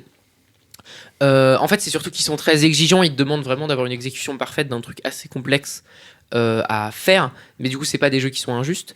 Et en fait, à ce niveau-là, j'avais un pote qui avait fini les différents jeux Dark Souls à 100%, c'est-à-dire avec tous les trophées. Ouais. Et du coup, moi, je m'étais dit que j'allais faire pareil. Et c'est la première fois que je me suis mis une telle déterre sur un jeu et où je me suis dit, il faut que j'ai tous les trophées du jeu. Je vais tout mettre en place pour le faire. C'était l'idée, quoi. Voilà, et du coup, C'est j'ai fini par tous les avoir en faisant en ayant 300 heures de jeu sur la même partie, en faisant un New Game plus 5. Oh là là. Donc, c'est-à-dire, le New Game plus, c'est quand dans certains jeux solo, t'as fini la partie, en fait, ils te proposent de le recommencer dans une difficulté supérieure, avec le même personnage, le même niveau, et tu continues l'aventure en la recommençant. Et le plus 5, ça signifie quoi? Et le plus 5, ça veut dire que j'ai recommencé 5 fois. C'est-à-dire qu'au final, dans la même partie, j'ai dû finir 5 fois le jeu pour avoir tous les trophées. Ok. Parce que il y a des trucs particuliers dans Dark ouais. Souls qui sont certaines quêtes, des fois qui se déclenchent ou qui s'annulent selon ce que tu fais, t'as et que t'as aucune explication de pourquoi elles font comme ça. Donc t'es obligé d'aller chercher sur des wikis sur internet, d'aller voir, ok, donc tel personnage il va être dans tel endroit. Et en fait, tu vas et il y est pas, et tu te dis pourquoi. Enfin bref, Tu cherches. et c'est toute une prise Et de ce tête. jeu-là, tu penses que c'était du tryhard ou c'était parce que t'es un gros fan de ce jeu-là? Bah en fait, je pense que je me suis mis à, d'une certaine manière, tryhard mon expérience solo parce que j'ai adoré le jeu. C'est-à-dire que je me serais pas donné. Enfin, je sais que je me serais lassé sur un autre jeu qui me passionne moins. Je me serais lassé de faire le 100%. Je serais pas allé jusqu'au bout. Ouais. Et c'est cette parce que le recherche jeu de me la passionnait perfection, que Cette recherche de y la aller. perfection là, est-ce que tu la vois se refléter en dehors du jeu vidéo? Est-ce que le fait de réessayer plein de fois la même chose et avoir des mécaniques automatiques, est-ce que ensuite dans d'autres activités, par exemple toi, je sais pas, tu rappes ou tu fais du montage, Émeric fait du montage, etc. Est-ce qu'il y a tu sens qu'il y a des choses qui t'aident dans le jeu vidéo de construire ta pensée et construire des automatismes rapidement? Et ensuite, est-ce que tu as l'impression que tu arrives à faire la même chose dans un autre domaine? Ouais, en vrai, je pense que oui. C'est pas forcément des conséquences que je constate de manière très concrète, parce que c'est vraiment des mécanismes de ton cerveau. Mais je pense que, vu que, enfin, en fait, le jeu vidéo, ça fait vraiment beaucoup fonctionner le cerveau. On est très actif devant un jeu, contrairement par exemple, je sais pas, à un film ou un bouquin où en fait on est actif-passif entre guillemets parce qu'on est face à ce qu'on nous montre. Là, on est vraiment actif dans le jeu. Et donc, je pense que ça développe en fait des connexions neuronales, des réflexes que tu développes, etc. Et que du coup, ça peut changer un peu l'agencement de comment tu réfléchis, de comment tu réagis. Et en l'occurrence, ouais, pour moi, je pense que cette expérience-là particulière sur Dark Souls 3, où je me suis mis une déterre jusqu'à ce que j'ai fini le jeu, quoi qu'il en coûte, c'est un truc qui a pu me permettre après d'avoir de me donner plus facilement de la détermination dans d'autres activités. Par exemple, me dire faut que je finisse un montage, et en fait j'aurais plus de facilité à me mettre une déter et à me dire ok, je m'en fous, je m'établis un rythme de travail comme je m'établissais un rythme de jeu sur Dark Souls, où je me dis ok, alors je remplis ma gourde d'eau, je vais faire 2 heures de gameplay, je vais aller manger, puis je vais revenir, enfin tu vois, plein de réflexes en fait que j'ai développés en jouant et qui peuvent se retrouver dans d'autres activités. C'est marrant ça, parce que la confrontation sur ça fait travailler le cerveau, j'en ai eu beaucoup des confrontations avec des personnes un peu plus âgées, et c'était très très très très très compliqué de justifier que le jeu vidéo augmentait les capacités intellectuelles. Ah oui. Ouais. Et ça, on pourrait en parler si on a envie, ou alors c'est vrai que tu avais parlé d'un jeu injuste, et je voulais aussi vous demander comment vous définissez un jeu injuste. Pas un jeu injuste, mais c'est-à-dire votre caractère auprès du jeu vidéo. Auprès du jeu vidéo. C'est-à-dire, Face aux est-ce autres qu'on est joueurs, des rageux ou pas, par exemple? Ouais, plus facilement. Est-ce que vous êtes des rageux? Est-ce que vous êtes des gros rageux? La question posée vulgairement. Ouais. Parce que en l'occurrence, est-ce que tu peux te mettre je connais beaucoup ta réponse. Emery connaît beaucoup ma réponse. En fait, disons que moi, je suis pas du tout quelqu'un de nerveux dans la vie. C'est-à-dire que je m'énerve assez peu. Et les seuls moments où je m'énerve, en fait, c'est quand je me retrouve face à un problème technique et où du coup j'ai une perte de contrôle. Et du coup, je pense que c'est pour ça que dans le jeu vidéo, je peux être un rageux.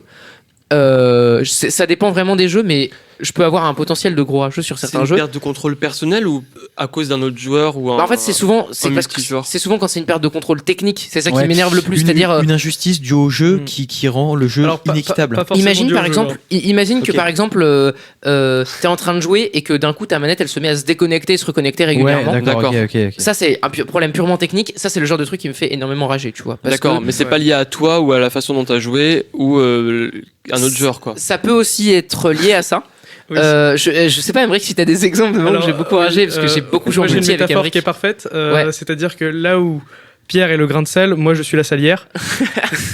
Ok. C'est-à-dire que je suis le réceptacle qui va m'amuser à secouer le sel dans tous les sens et à en faire ressortir. C'est vrai que toi t'es un secoueur de sel. Hein. Ah oui, non mais tout à fait. Non mais parce que j'aime beaucoup justement titiller sur le jeu et justement trouver des choses ou alors tout simplement trouver des mécaniques qui vont faire que je me retrouvais à, entre guillemets, on va utiliser un terme, troller, donc il faut expliquer. Ouais. Donc troller, c'est se moquer.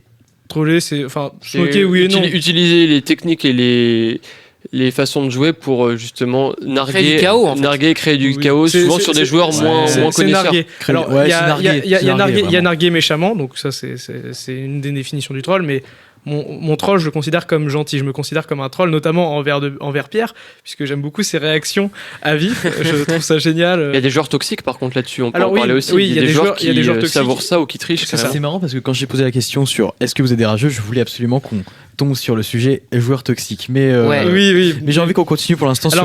Moi, je sais que je peux faire partie.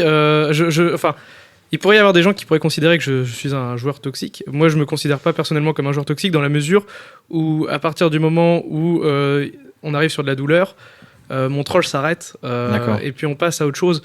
Le but, c'est pas de faire une sorte de harcèlement. Le but, c'est justement de narguer sur la défaite au moment T. Mais souvent, là, tu parles de narguer quelqu'un avec qui tu joues, avec qui tu es potentiellement vocal et que tu connais. Bien sûr. Contrairement à quelqu'un qui va troller c'est ça, c'est qu'en fait des inconnus, la grosse différence, ça, quoi. Ouais, la grosse différence, c'est que là c'est un amusement consenti, c'est qu'en fait si j'avais pas envie de jouer avec Emric et que j'en avais marre qu'il me troll, et ben j'arrêterais tout simplement de jouer avec Emric et c'est tout. Ou tu fais comme ça t'est déjà arrivé, tu raccroches et tu t'en vas. Je peux donner une super anecdote avec Sylvain. Je crois que c'était avec toi, Sylvain. On jouait à Civilisation, qui est un jeu de nation. Stratégie, hein. Voilà, stratégie, et moi grosse gestion. Voilà, grosse gestion, et j'ai retourné le jeu pour connaître toutes les mécaniques, et j'ai réussi.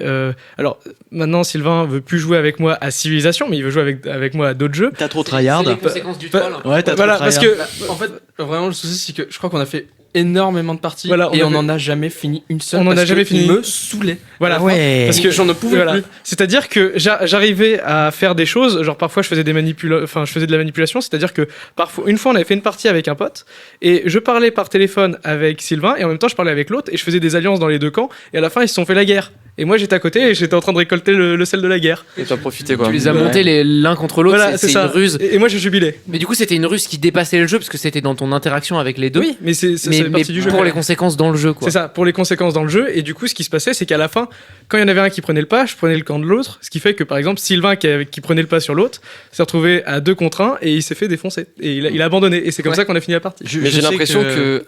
Comme tu veux. Ok. Vas-y. Je disais, j'ai l'impression qu'en fait, souvent quand tu trolls quelqu'un ou quand tu joues sur des mécaniques de jeu que tu connais mieux que l'autre personne, c'est que souvent la personne connaît moins le jeu. Et du coup, tu as aussi ce côté initiation. Et est-ce que vous prenez du plaisir à initier un autre joueur? Par exemple, toi, tu m'as montré Mountain Blade. Ouais. Et tu connaissais beaucoup le jeu, tu y as beaucoup joué, alors que moi, j'avais aucune connaissance. Et il y a plein de jeux comme ça où soit tu peux prendre du plaisir à narguer, mais tu as aussi l'aspect mentor de montrer à quelqu'un, prendre du temps où tu vas pas vraiment jouer, tu vas expliquer certaines mécaniques pour essayer de faire découvrir. Et est-ce que vous avez déjà été amené à faire vraiment découvrir un jeu à quelqu'un, lui montrer et arriver à le passionner en fait? Perso, j'en tire jamais du plaisir à montrer un jeu. Tu kiffes quand tu joues avec la personne et qu'elle a compris. Je patiente jusqu'à ce que cette personne soit plus forte que toi. Non, ait compris les mécaniques du jeu et que ça devient intéressant. Après, sur le fait d'expliquer, c'est toujours chiant. C'est comme expliquer un jeu de société. C'est chiant. Faut pas expliquer les règles, c'est souvent la partie laborieuse. Même dans les jeux, quand t'apprends un jeu tout seul, le tutoriel, c'est jamais la partie fun. Voilà. C'est la partie de la soirée que t'oublies, quoi, tout le temps, en fait. Après, ça dépend quel type de jeu aussi. Je sais que par exemple, sur des jeux, les MMO, le truc comme ça, où tu peux faire énormément de choses différentes, tu peux rapidement emmener quelqu'un faire une quête ou faire une partie plus ludique et plus avec une histoire plus jeu de rôle finalement, et quelque chose qui, du coup, t'as pas besoin d'énormément de connaissances, mais par contre, ça te plonge rapidement dans l'univers du jeu. Ouais. Et du coup, là, pour le coup, je pense que c'est une initiation qui est totalement différente parce que tu joues directement, en fait. T'apprends pas à être bon pour t'amuser. Ouais. Là où, des fois, tu peux vouloir montrer directement les astuces les plus efficaces pour être rapide et jouer. Sur ce qui concerne la découverte et le fait de faire découvrir, moi je préfère vraiment beaucoup découvrir le jeu avec quelqu'un que faire découvrir le jeu à quelqu'un. Je trouve ça vachement plus passionnant et c'est pour ça que j'aime beaucoup les jeux coopératifs en multijoueur. Je pense par exemple pas forcément, parce que là en l'occurrence mon exemple c'était un triple A, c'est Borderlands. D'accord. Alors surtout Borderlands 2. C'est vraiment celui auquel j'ai le plus joué. J'ai pas joué au premier. On a un peu joué après Sequel ensemble avec Emric. Tout à fait. Mais du coup, vraiment, j'ai énormément joué à Borderlands 2. Et en fait, c'est un jeu que j'ai beaucoup aimé faire et refaire avec des amis. Je me suis pas beaucoup amusé à le finir tout seul. Par contre, les différentes parties que j'ai pu faire avec des potes, où vraiment on monte nos personnages ensemble, on traverse l'histoire du jeu ensemble, on découvre de nouvelles armes ensemble. Parce que du coup Borderlands c'est un jeu de tir et de rôle, donc on accomplit des quêtes et on défonce des monstres.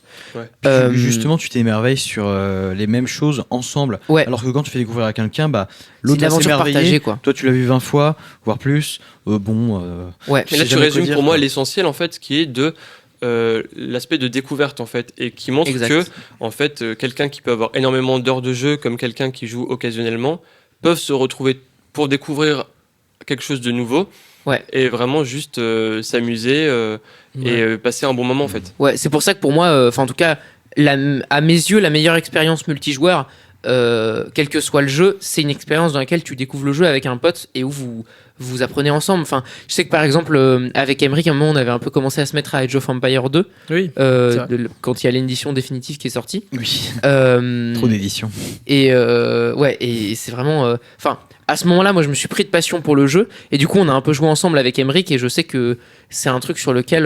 moi, j'ai kiffé cette expérience-là, du fait qu'on était tous les deux, qu'on réfléchissait ensemble à des stratégies. Des fois, on jouait ensemble. Des fois, on jouait contre.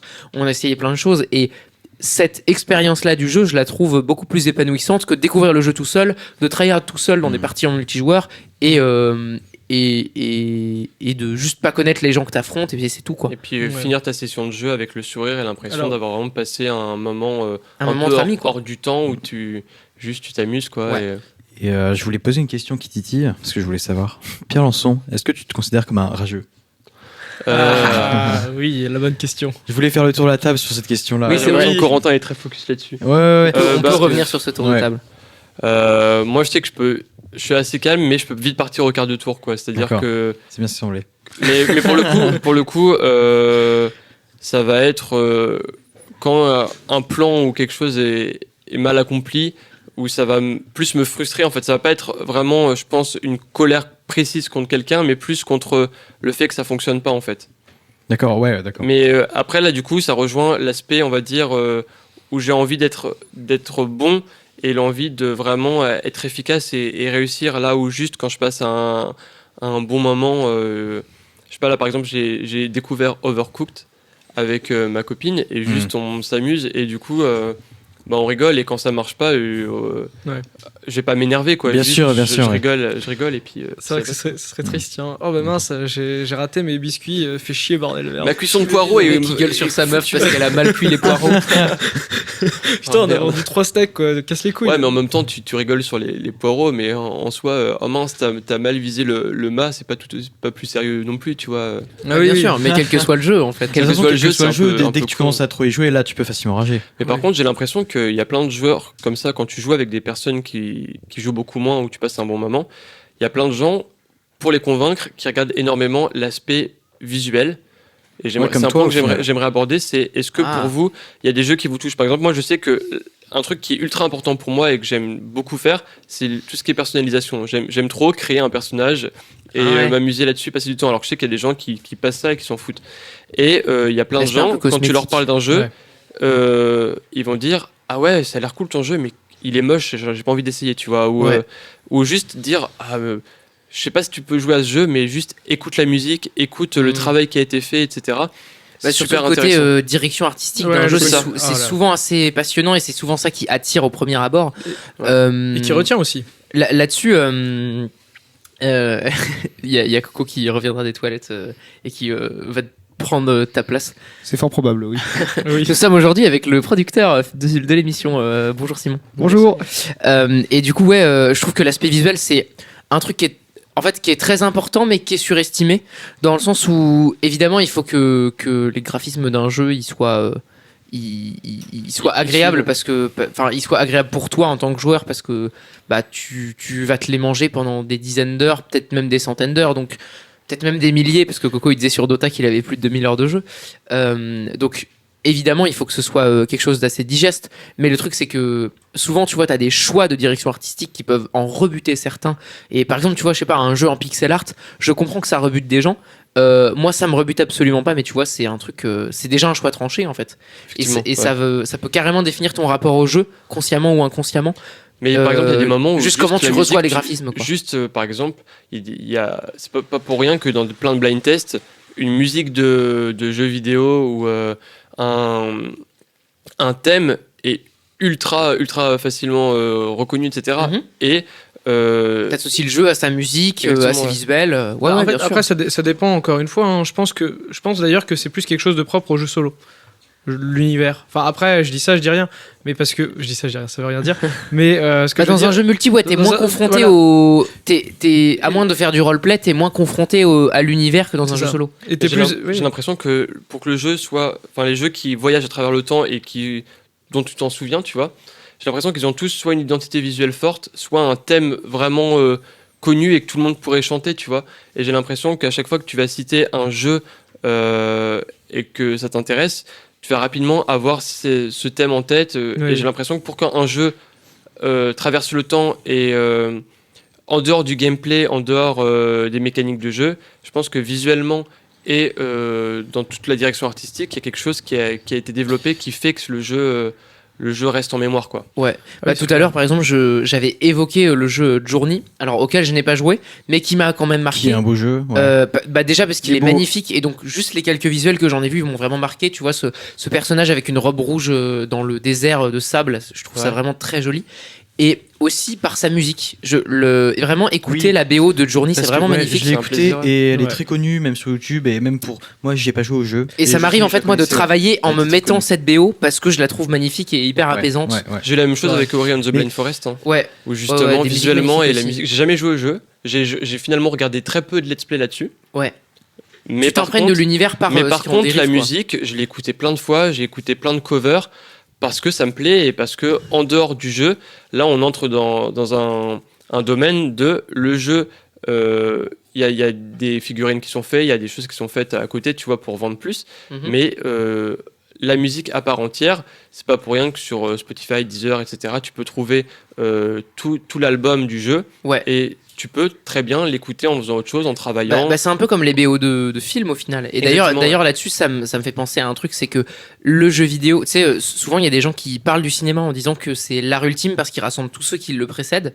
C'est-à-dire que dans le cinéma, il y a de l'architecture parce qu'on construit les décors, il y a de la comédie parce qu'il y a des acteurs, etc. Oui. Et en fait, je trouve que le jeu vidéo, il a aussi ce truc-là. Il est plus jeune que le cinéma, il est postérieur au cinéma, et de ce fait, il rassemble tous les autres arts qui le précèdent aussi. Et tu peux aussi décliner l'œuvre du jeu vidéo en tous les autres arts. Ouais, c'est-à-dire que le jeu vidéo, c'est un art visuel parce que t'as l'élaboration des graphismes, t'as un aspect de sculpture parce que t'as de la 3D qu'il faut du coup élaborer, ou du coup c'est de la sculpture virtuelle, mais c'est une forme de sculpture. Voilà, le cinéma est intimement lié aux jeux vidéo, surtout maintenant où par exemple les salles sont fermées à cause du confinement, plein de gens vont se pencher vers une expérience vidéo qui est différente, donc va y avoir le jeu vidéo. Ouais. Et puis tu peux retrouver des acteurs qui ont joué dans des séries ou dans des films, qui jouent dans des qui jeux vont vidéo, être scannés et être personnage principal par la d'un motion film. capture. Bah oui, tout à l'heure tu parlais de Exemple, hors FIFA. émission, tu parlais de l'exemple de l'acteur dans The Walking Dead qui joue dans Death Stranding, le dernier jeu de Hideo Ou Kojima. même Cyberpunk là.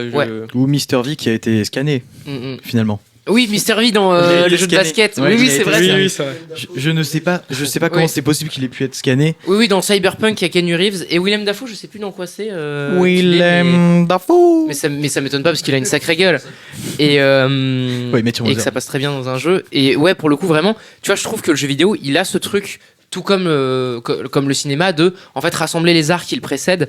Et je trouve ça vraiment beau parce que du coup, t'as plein d'aspects que tu peux kiffer dans un jeu. On peut être fasciné par une BO ou par l'univers visuel d'un jeu sans y avoir joué. Les cinématiques aussi, où justement c'est vraiment des parties de cinéma ou de court-métrage. Ça dépend de jeu, mais il y a des moments où vraiment t'es même plus actif sur le jeu, juste tu contemples. Et surtout dans les jeux où t'es seul, où tu suis une histoire. Justement, je vais revenir au Red Dead au début. T'es pas dans un monde ouvert en fait, tu dois vraiment suivre une histoire pour quand tu commences le jeu. Où tu te retrouves dans la neige, t'as différentes choses qui t'arrivent, t'as énormément d'animatiques. Et moi j'avais vraiment l'impression d'être dans les 8 salopards, tu vois, de suivre ma team. Et j'étais pas du tout influent sur le jeu, je me laissais vraiment entraîner par l'histoire. Et là j'avais vraiment l'impression d'être plus dans un livre dont vous êtes le héros, tu vois. Où certaines fois je pouvais avoir un choix. Mais je me laissais comme extrêmement guider par un livre justement où vous êtes le héros, ou aller à la page 5, etc. Juste tu choisis ce que tu fais ou non, mais dans tous les cas ça va enclencher une autre situation ça va derrière. changer la situation, ouais. Par contre, je voulais revenir sur un de tes trucs que tu as dit, c'est que on va se souvenir d'un jeu vidéo pour son graphisme, sa musique, etc. Et moi je pense pas du tout, je suis même sûr que non, parce que si le gameplay ne fonctionne pas, exemple Cyberpunk par exemple, qui a été vivement critiqué, on l'a retenu pour son gameplay qui n'a pas fonctionné, et du coup on se souviendra. Ah oui, c'est un tout. Mais est-ce que tu te souviens de la musique de Cyberpunk ? C'est un tout. Non, mais ce que je veux dire, c'est un ensemble de choses qui Après Cyberpunk, c'est aussi que c'est tôt pour le dire parce que c'est un jeu qui est sorti il y a pas longtemps, qui a eu des problèmes de développement, et donc à l'heure actuelle il fait un tollé parce que il se vendait comme une révolution du jeu, et que comme il est sorti trop tôt, il est plein de bugs. Mais par exemple Skyrim, qui est sorti en 2011, il est sorti trop tôt par rapport à sa date de sortie parce que les développeurs voulaient le sortir le 11-11-11. Donc, et juste pour ça, ils ont bâclé certains aspects du jeu. Et du coup, encore aujourd'hui, si tu joues à Skyrim, même s'il y a eu des patchs entre temps, il y a certains bugs qui demeurent depuis des années, et pourtant ça n'a pas empêché le jeu de devenir culte. Alors après, il y a. Oui, mais ça, c'est aussi parce que le gameplay global il fonctionne. Mais après, il y a un exemple peut-être plus flagrant, c'est sur les jeux Zelda qui ont des musiques qui sont normalement très reconnaissables encore aujourd'hui. Ouais, c'est vrai. Et si on parle de Zelda Breath of the Wild, donc l'un des derniers, qui est sorti sur Switch. Le dernier d'ailleurs. Le dernier pour être exact, oui.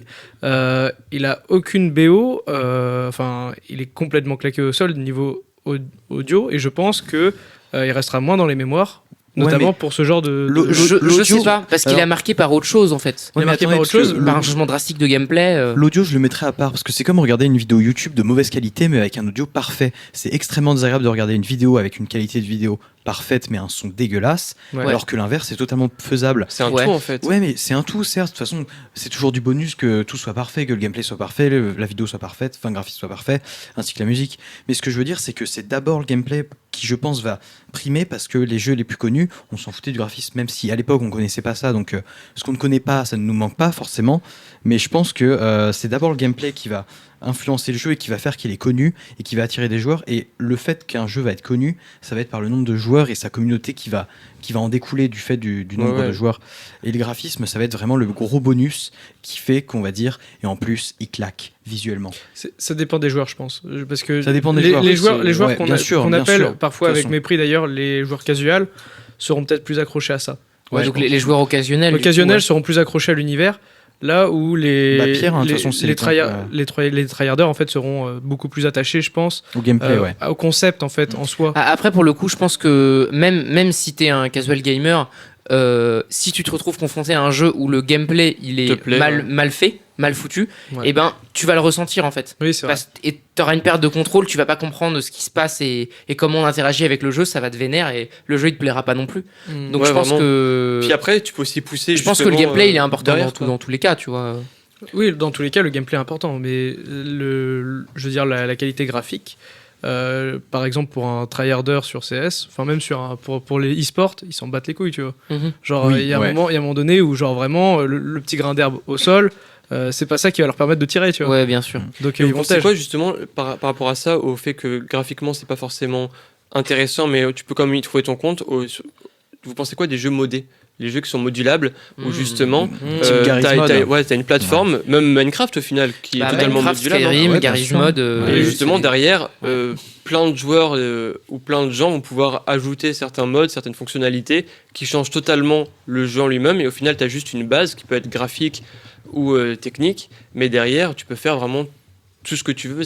C'est presque ouvert à la créativité, tu vois. Petit exemple pour du studio Valve qui a développé le moteur Source, et je trouve que leur graphisme il est pas correct. Donc le moteur Source du coup c'est un moteur physique. Un moteur physique et graphique qui gère du coup tout ce qui est collision des objets, interaction entre les objets. Vraiment. Et du coup les textures aussi. Quoi. Et on reconnaît ce style graphique comme le jeu CSGO et Garry's Mod, c'est le même moteur. Ou c'est dans ce qui est dans Portal aussi, je crois. Ouais, aussi. Portal aussi. Oui. Et en tout cas, je sais que le moteur, en tout cas, oui, parce qu'ils ont fait une amélioration. Donc Portal, on peut considérer que ça fait partie de l'amélioration de ce moteur-là. Mais Garry's Mod, c'est sur l'ancienne version, ainsi que CSGO, pas Counter-Strike. Tu veux dire CSS? CSS.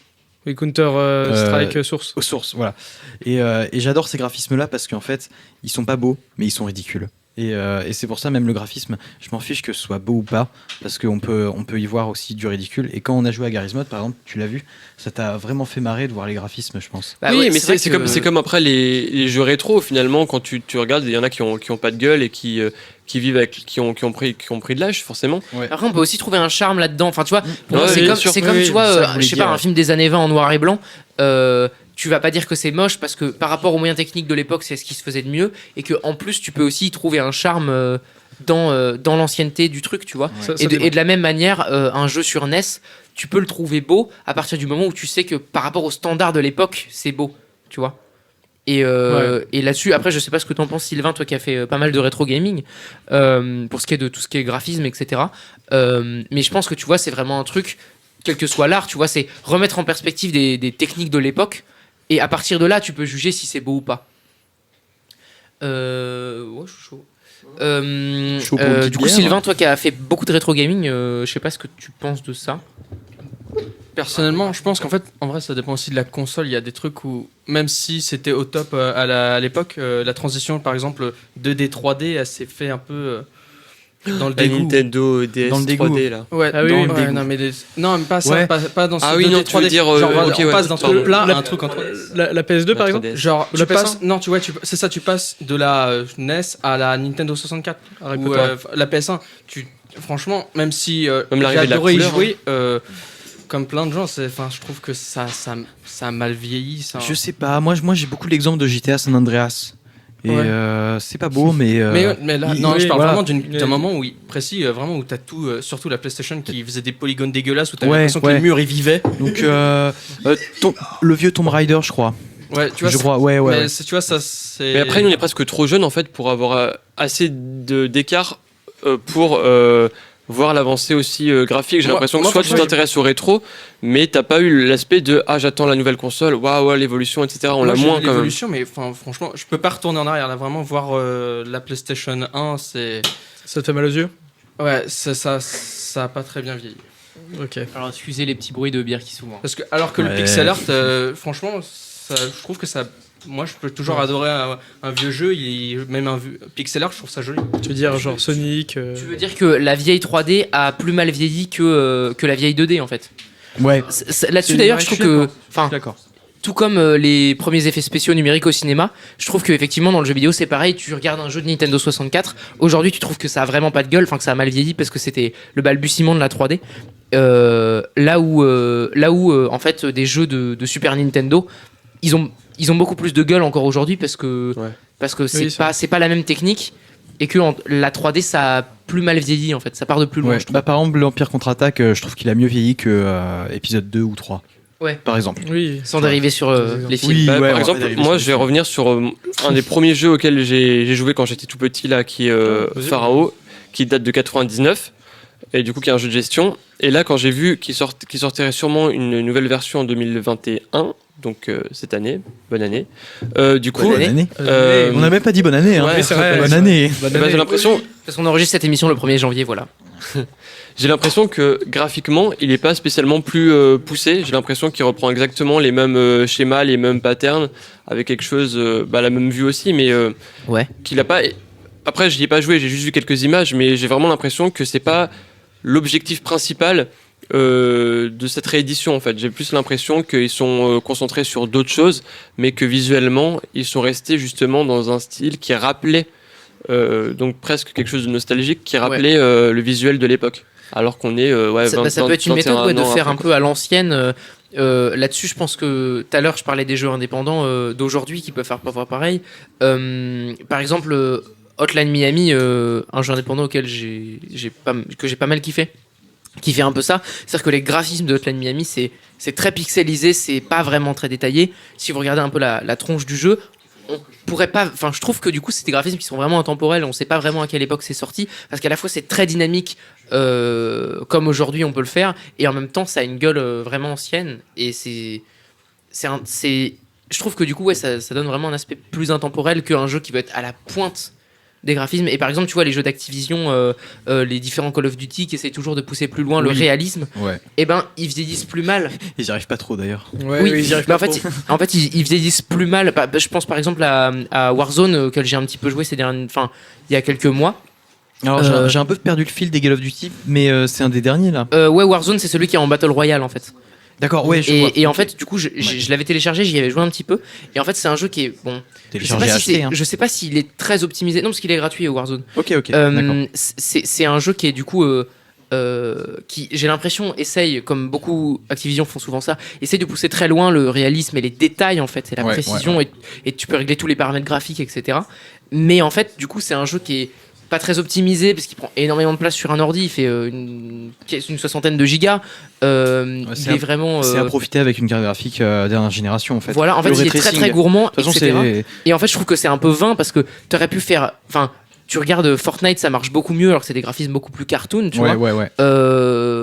Et je trouve que même graphiquement ça marche mieux dans le sens où ils s'encombrent pas en fait de fioritures, ils ont vraiment un style, ils vont à fond dedans et ça fonctionne mieux. De toute façon, les Call of Duty, les FIFA et tout ce genre de jeux, c'est un peu les Marvel quoi. C'est un peu les gros films quoi. Enfin, qui vont ressortir chaque Ouais, année. ouais. On va revenir, C'est les AAA, ouais, c'est les blockbusters du c'est jeu vraiment vidéo. les triple A pour le coup. C'est des jeux bien rodés, et du coup, en fait, ils peuvent miser en vrai que sur les graphismes ou non, parce qu'en fait, la formule est déjà posée.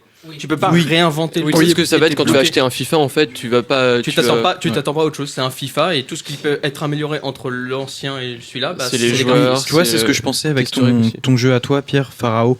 Moi, je sais qu'il y a eu ma réédition de Cossack parce que ça commençait à devenir compliqué. Niveau compatibilité, c'était pas pour tant mettre à jour le graphisme ou le gameplay, mais c'était plus pour que on y rejoue parce que maintenant il y a des jeux que j'ai dans ma bibliothèque que je peux pas jouer tellement ils sont vieux et ils sont plus compatibles. Est-ce que c'est la même chose avec Mountain Blade justement, ou c'est juste graphiquement parce que là ils en ont ressorti un deuxième par exemple? C'est possible parce que pas grand chose a changé. Le gameplay C'était plus faire une mise à jour graphique, on va dire, Ok. et faire de l'argent.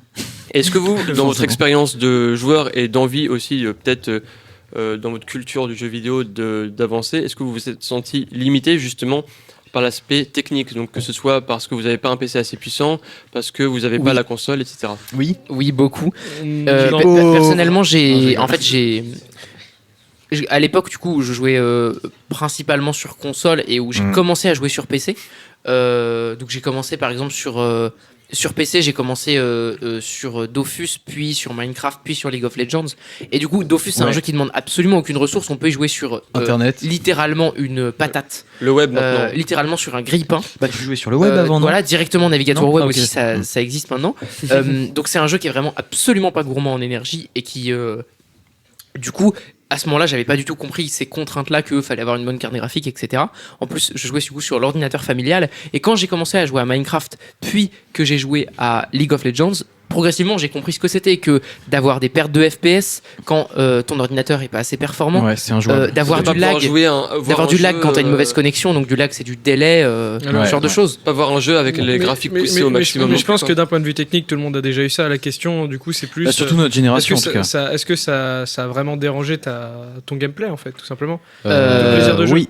En ce qui me concerne, oui. Par exemple, à l'époque où j'ai commencé Minecraft, j'avais sur l'ordinateur familial, il y avait un écran cathodique.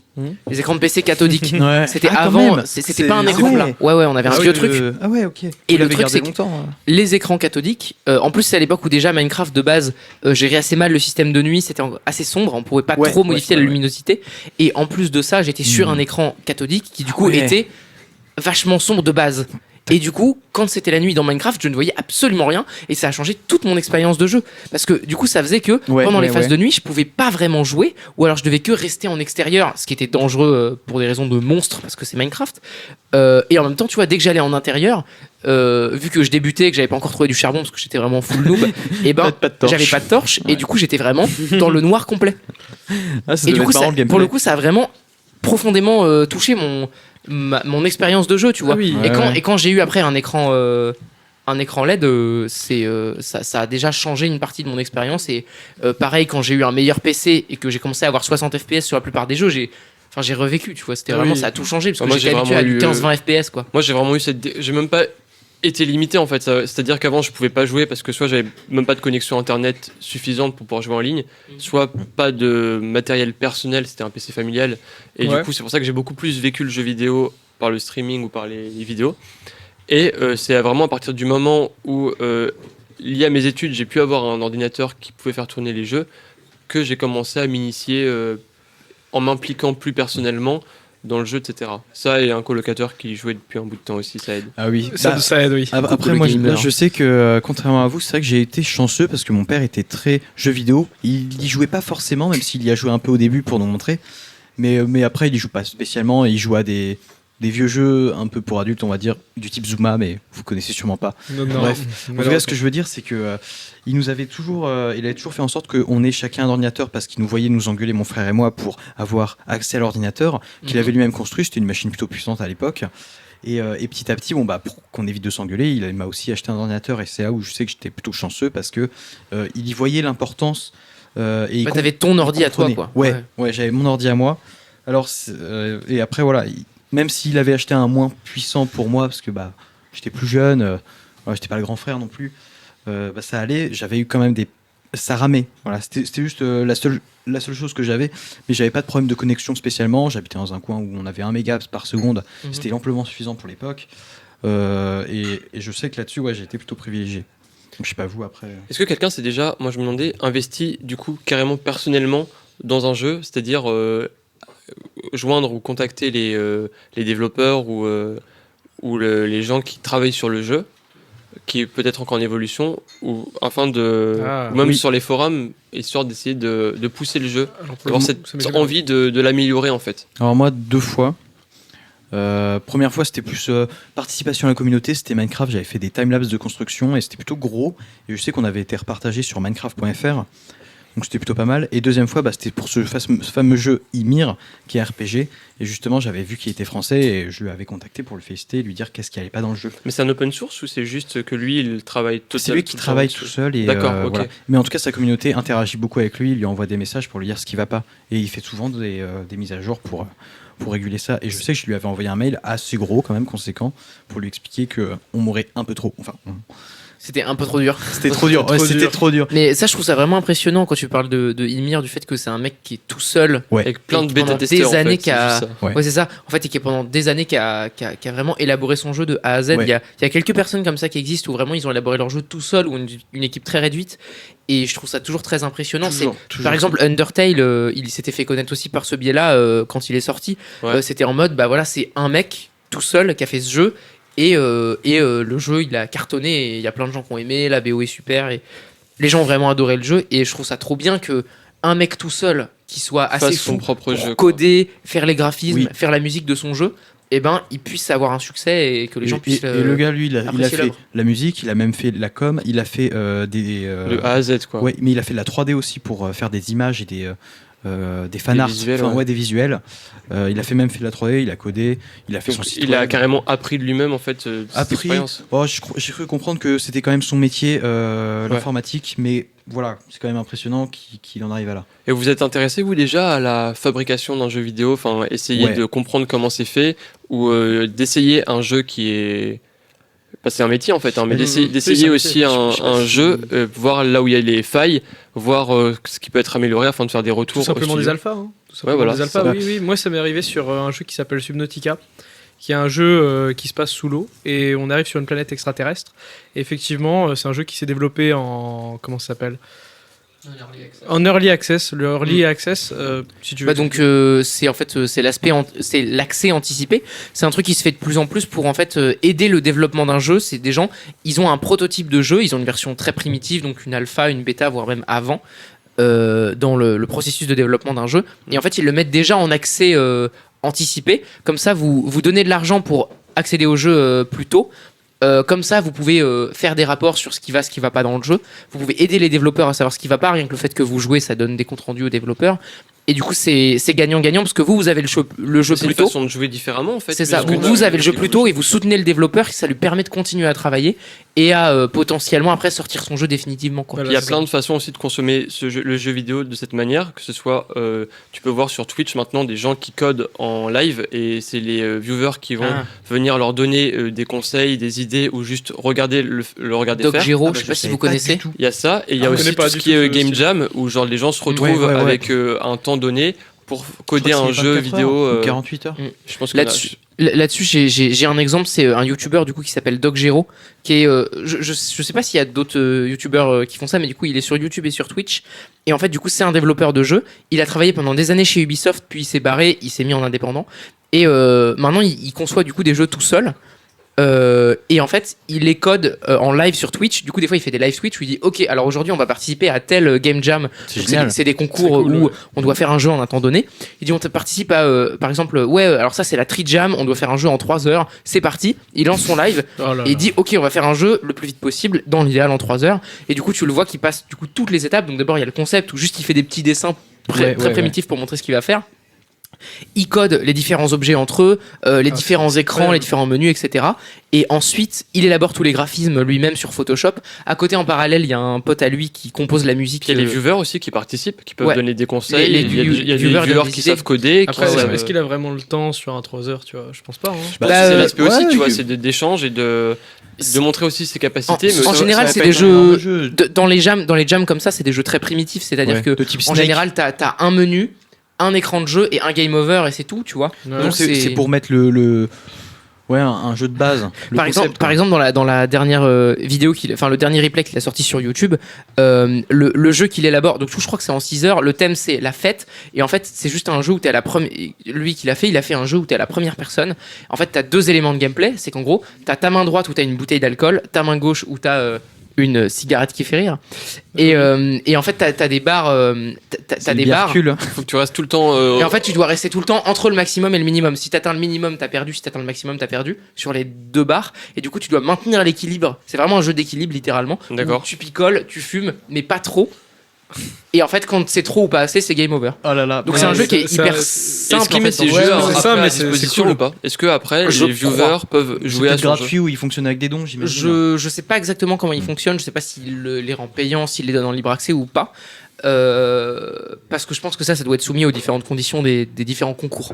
Mais en tout cas, sur le principe, je trouve que c'est un mec qui est très intéressant à suivre pour comprendre comment on fabrique un jeu.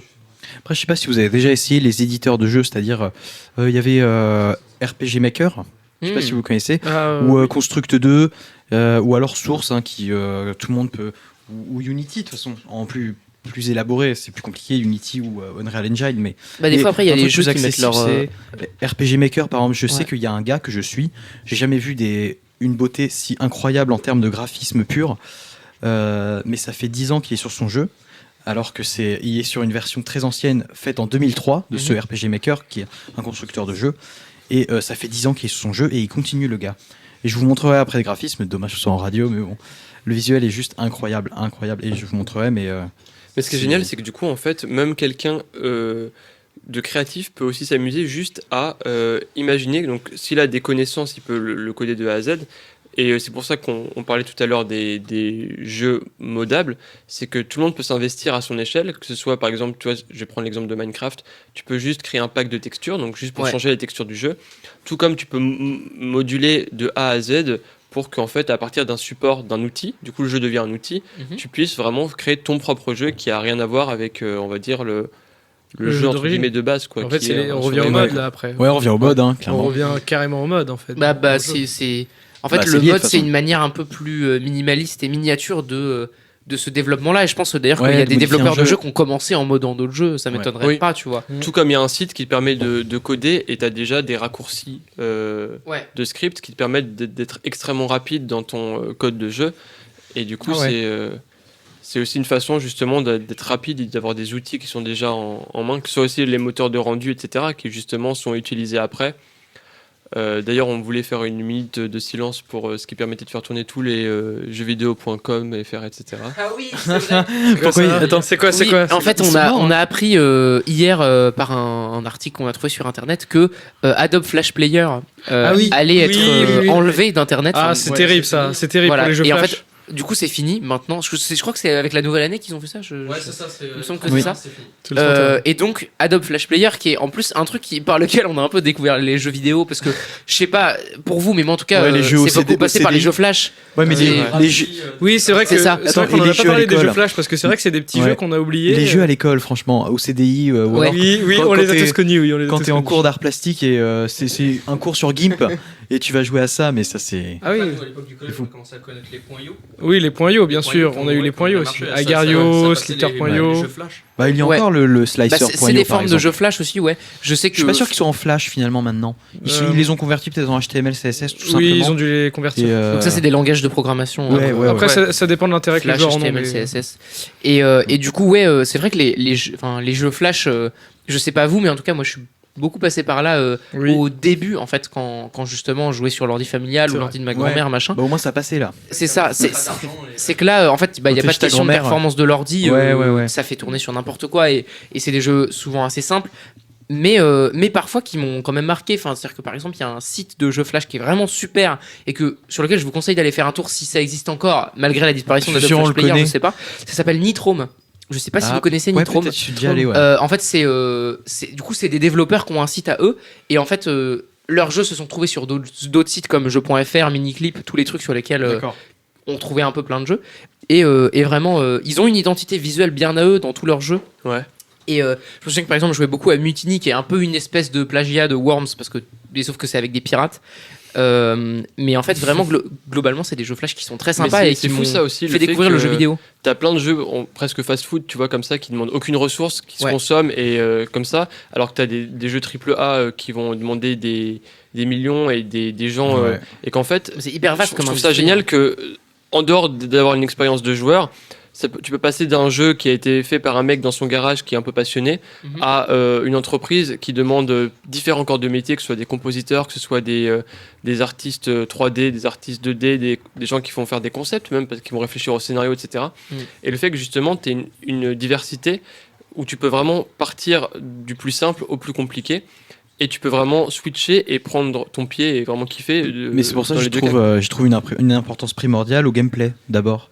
Parce que voilà, ces jeux-là, c'est des jeux qui se concentrent sur le gameplay parce qu'il n'y a pas le choix, parce que Parce que moins de moyens, quoi. Ouais, moins de moyens. ressources. Mais aussi, par exemple, Slicer.io, je sais que j'y joue encore un peu récemment. Récemment, j'y ai joué un petit peu. Et c'est vraiment la partie qui me dure 10 minutes. C'est quand j'ai rien à faire, où je fais à manger. Entre deux trucs, quoi. Ouais, entre deux trucs. Ouais, c'est vrai que et ça m'amuse, j'ai envie d'être le serpent. On a tous régulé de façon notre emploi du temps en se disant bon, alors, je me fais 10 minutes de ça, ensuite je fais ça, ça. Là, je fais encore 10 minutes de Slicer. D'autant plus que en ayant une vie entre guillemets plus active, dans le sens où quand tu passes de collégien à lycéen à étudiant, t'as moins le temps de jouer. Ouais. Et du coup, plus le temps passe et plus tu dois trouver une manière de caler le jeu dans ton emploi du temps si tu veux jouer, en fait. Bah justement, je jouais plus aux jeux portables quand je travaillais, c'est-à-dire je jouais à risque, parce que c'était une partie, je jouais mon tour et après, bon bah voilà, je continuais à travailler, etc. Bon, c'était un petit peu trop perturbant quand même pour moi, c'était pas terrible pour travailler, mais j'y jouais parce que ça prenait moins de temps. Ça remplace un peu j'allais dire le long-temps, c'est pas le long-temps parce que le long-temps c'est autre chose, c'est les temps où on fait des corvées. Ça remplace un peu le temps, justement le temps vide en fait. Celui qu'on aurait utilisé pour juste être avec nous-mêmes et se ressourcer. Après, tu peux aussi rapidement, je trouve, tomber dans l'aspect négatif de trop utiliser ça comme pause et finir par jouer énormément sans t'en rendre compte. Tu vois. Et moi, je sais que des fois, je me suis rendu compte qu'en fait, régulièrement, j'étais presque pas enfermé, mais c'est l'aspect un peu négatif qui est des fois flemme d'aller boire une bière, j'ai juste envie de me caler devant mon PC et puis faire un truc, tu vois. Bah ça, en vrai, l'addiction, c'est un sujet hyper vaste. Est-ce que vous avez déjà eu le sentiment, des fois, de couper les liens, on va dire, sociaux plus réels, c'est-à-dire bouger de chez vous pour aller voir des gens, pour aller faire des trucs, et se dire, je préfère faire ça et être seul, tu vois. Alors pour le coup, l'addiction aux jeux vidéo, c'est un sujet qui est hyper vaste et sur lequel on pourrait carrément faire une émission complète. Oui, c'est vrai. J'ai beaucoup à dire là-dessus. On est beaucoup de choses à dire dessus. On est à plus d'1h30 d'émission, donc je propose que, au lieu de relancer un sujet aussi vaste, on commence à se diriger vers la fin et que on se dise que ce genre de sujet-là, sur lequel on a un peu ouvert le truc, on puisse les aborder une prochaine fois. C'était une radio qui parlait un petit peu de la bonté du jeu vidéo, mais on n'a pas encore abordé tous les sujets. De ce que ça nous a apporté, de nos expériences personnelles. Voilà. Et en fait, on pourra carrément aborder d'autres aspects du jeu dans d'éventuelles autres émissions. C'est vrai que là, on a beaucoup abordé les bienfaits du jeu vidéo, mais c'est vrai qu'on peut aborder tout ce qui est plus compliqué. Le revers de la médaille, tout simplement. Ouais, le revers de la médaille aussi. Mais on peut en tout cas conclure que, quel que soit notre temps de consommation des jeux vidéo, ce qui est trop cool, c'est qu'on peut vraiment tous se retrouver pour jouer ensemble. Que ce soit des gens qui vont passer énormément de temps sur l'aspect technique, soit des gens qui vont être intéressés par le côté graphique, que ce soit des gens qui passent. Mais en fait, au final, on a brassé assez large. En fait, tout le monde peut se retrouver sur un jeu et passer un bon moment. Ouais, je pense que c'est vraiment le principal. Et je pense même que c'est très important de jouer. Ça détend. Ou de moins d'essayer, quoi.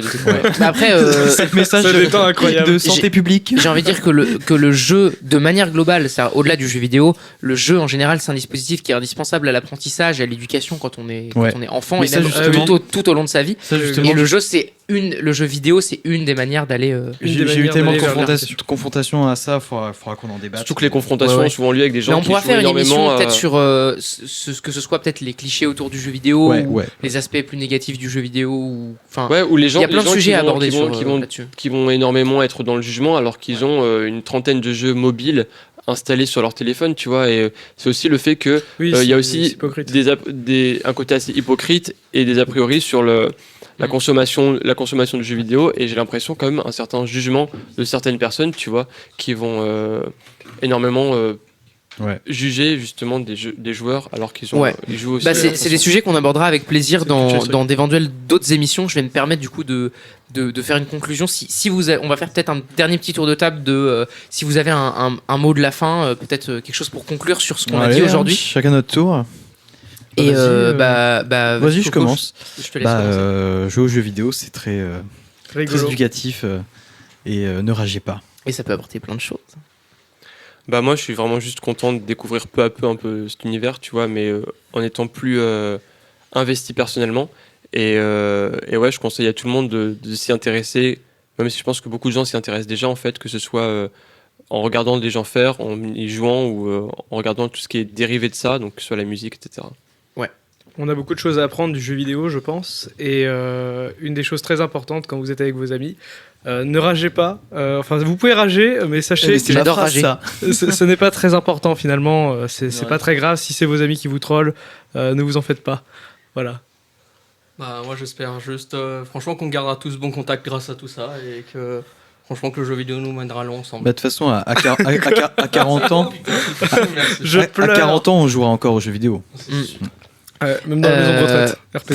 Pour le coup, de ce qu'on a dit aujourd'hui, on a vachement abordé nos expériences personnelles et je suis content que on ait tous ici ce point commun que le jeu vidéo, ça a quand même beaucoup apporté à notre vie, que ce soit à notre vie sociale, à nos différents apprentissages ou juste à notre divertissement. Ça a construit notre vie. Ah oui. Ouais, c'est ça, c'est qu'en fait, ça fait partie en fait, de c'est vraiment une des passion constructions. qui a une place importante dans nos vies et C'est vrai. je suis content d'avoir pu en parler aujourd'hui avec vous et j'aimerais bien qu'on puisse aborder d'autres sujets autour du jeu vidéo Ouais. dans d'autres émissions. Et voilà, pour mon mot de la fin, je pense que le jeu vidéo, c'est une forme à la fois d'art et de divertissement et de sport, en tout cas de compétition, qui est extrêmement importante aujourd'hui et qui mérite tout l'intérêt de ceux qui n'ont pas encore pris la peine de s'y intéresser. Et c'est un peu ce que je cherche à montrer avec une émission sur le sujet.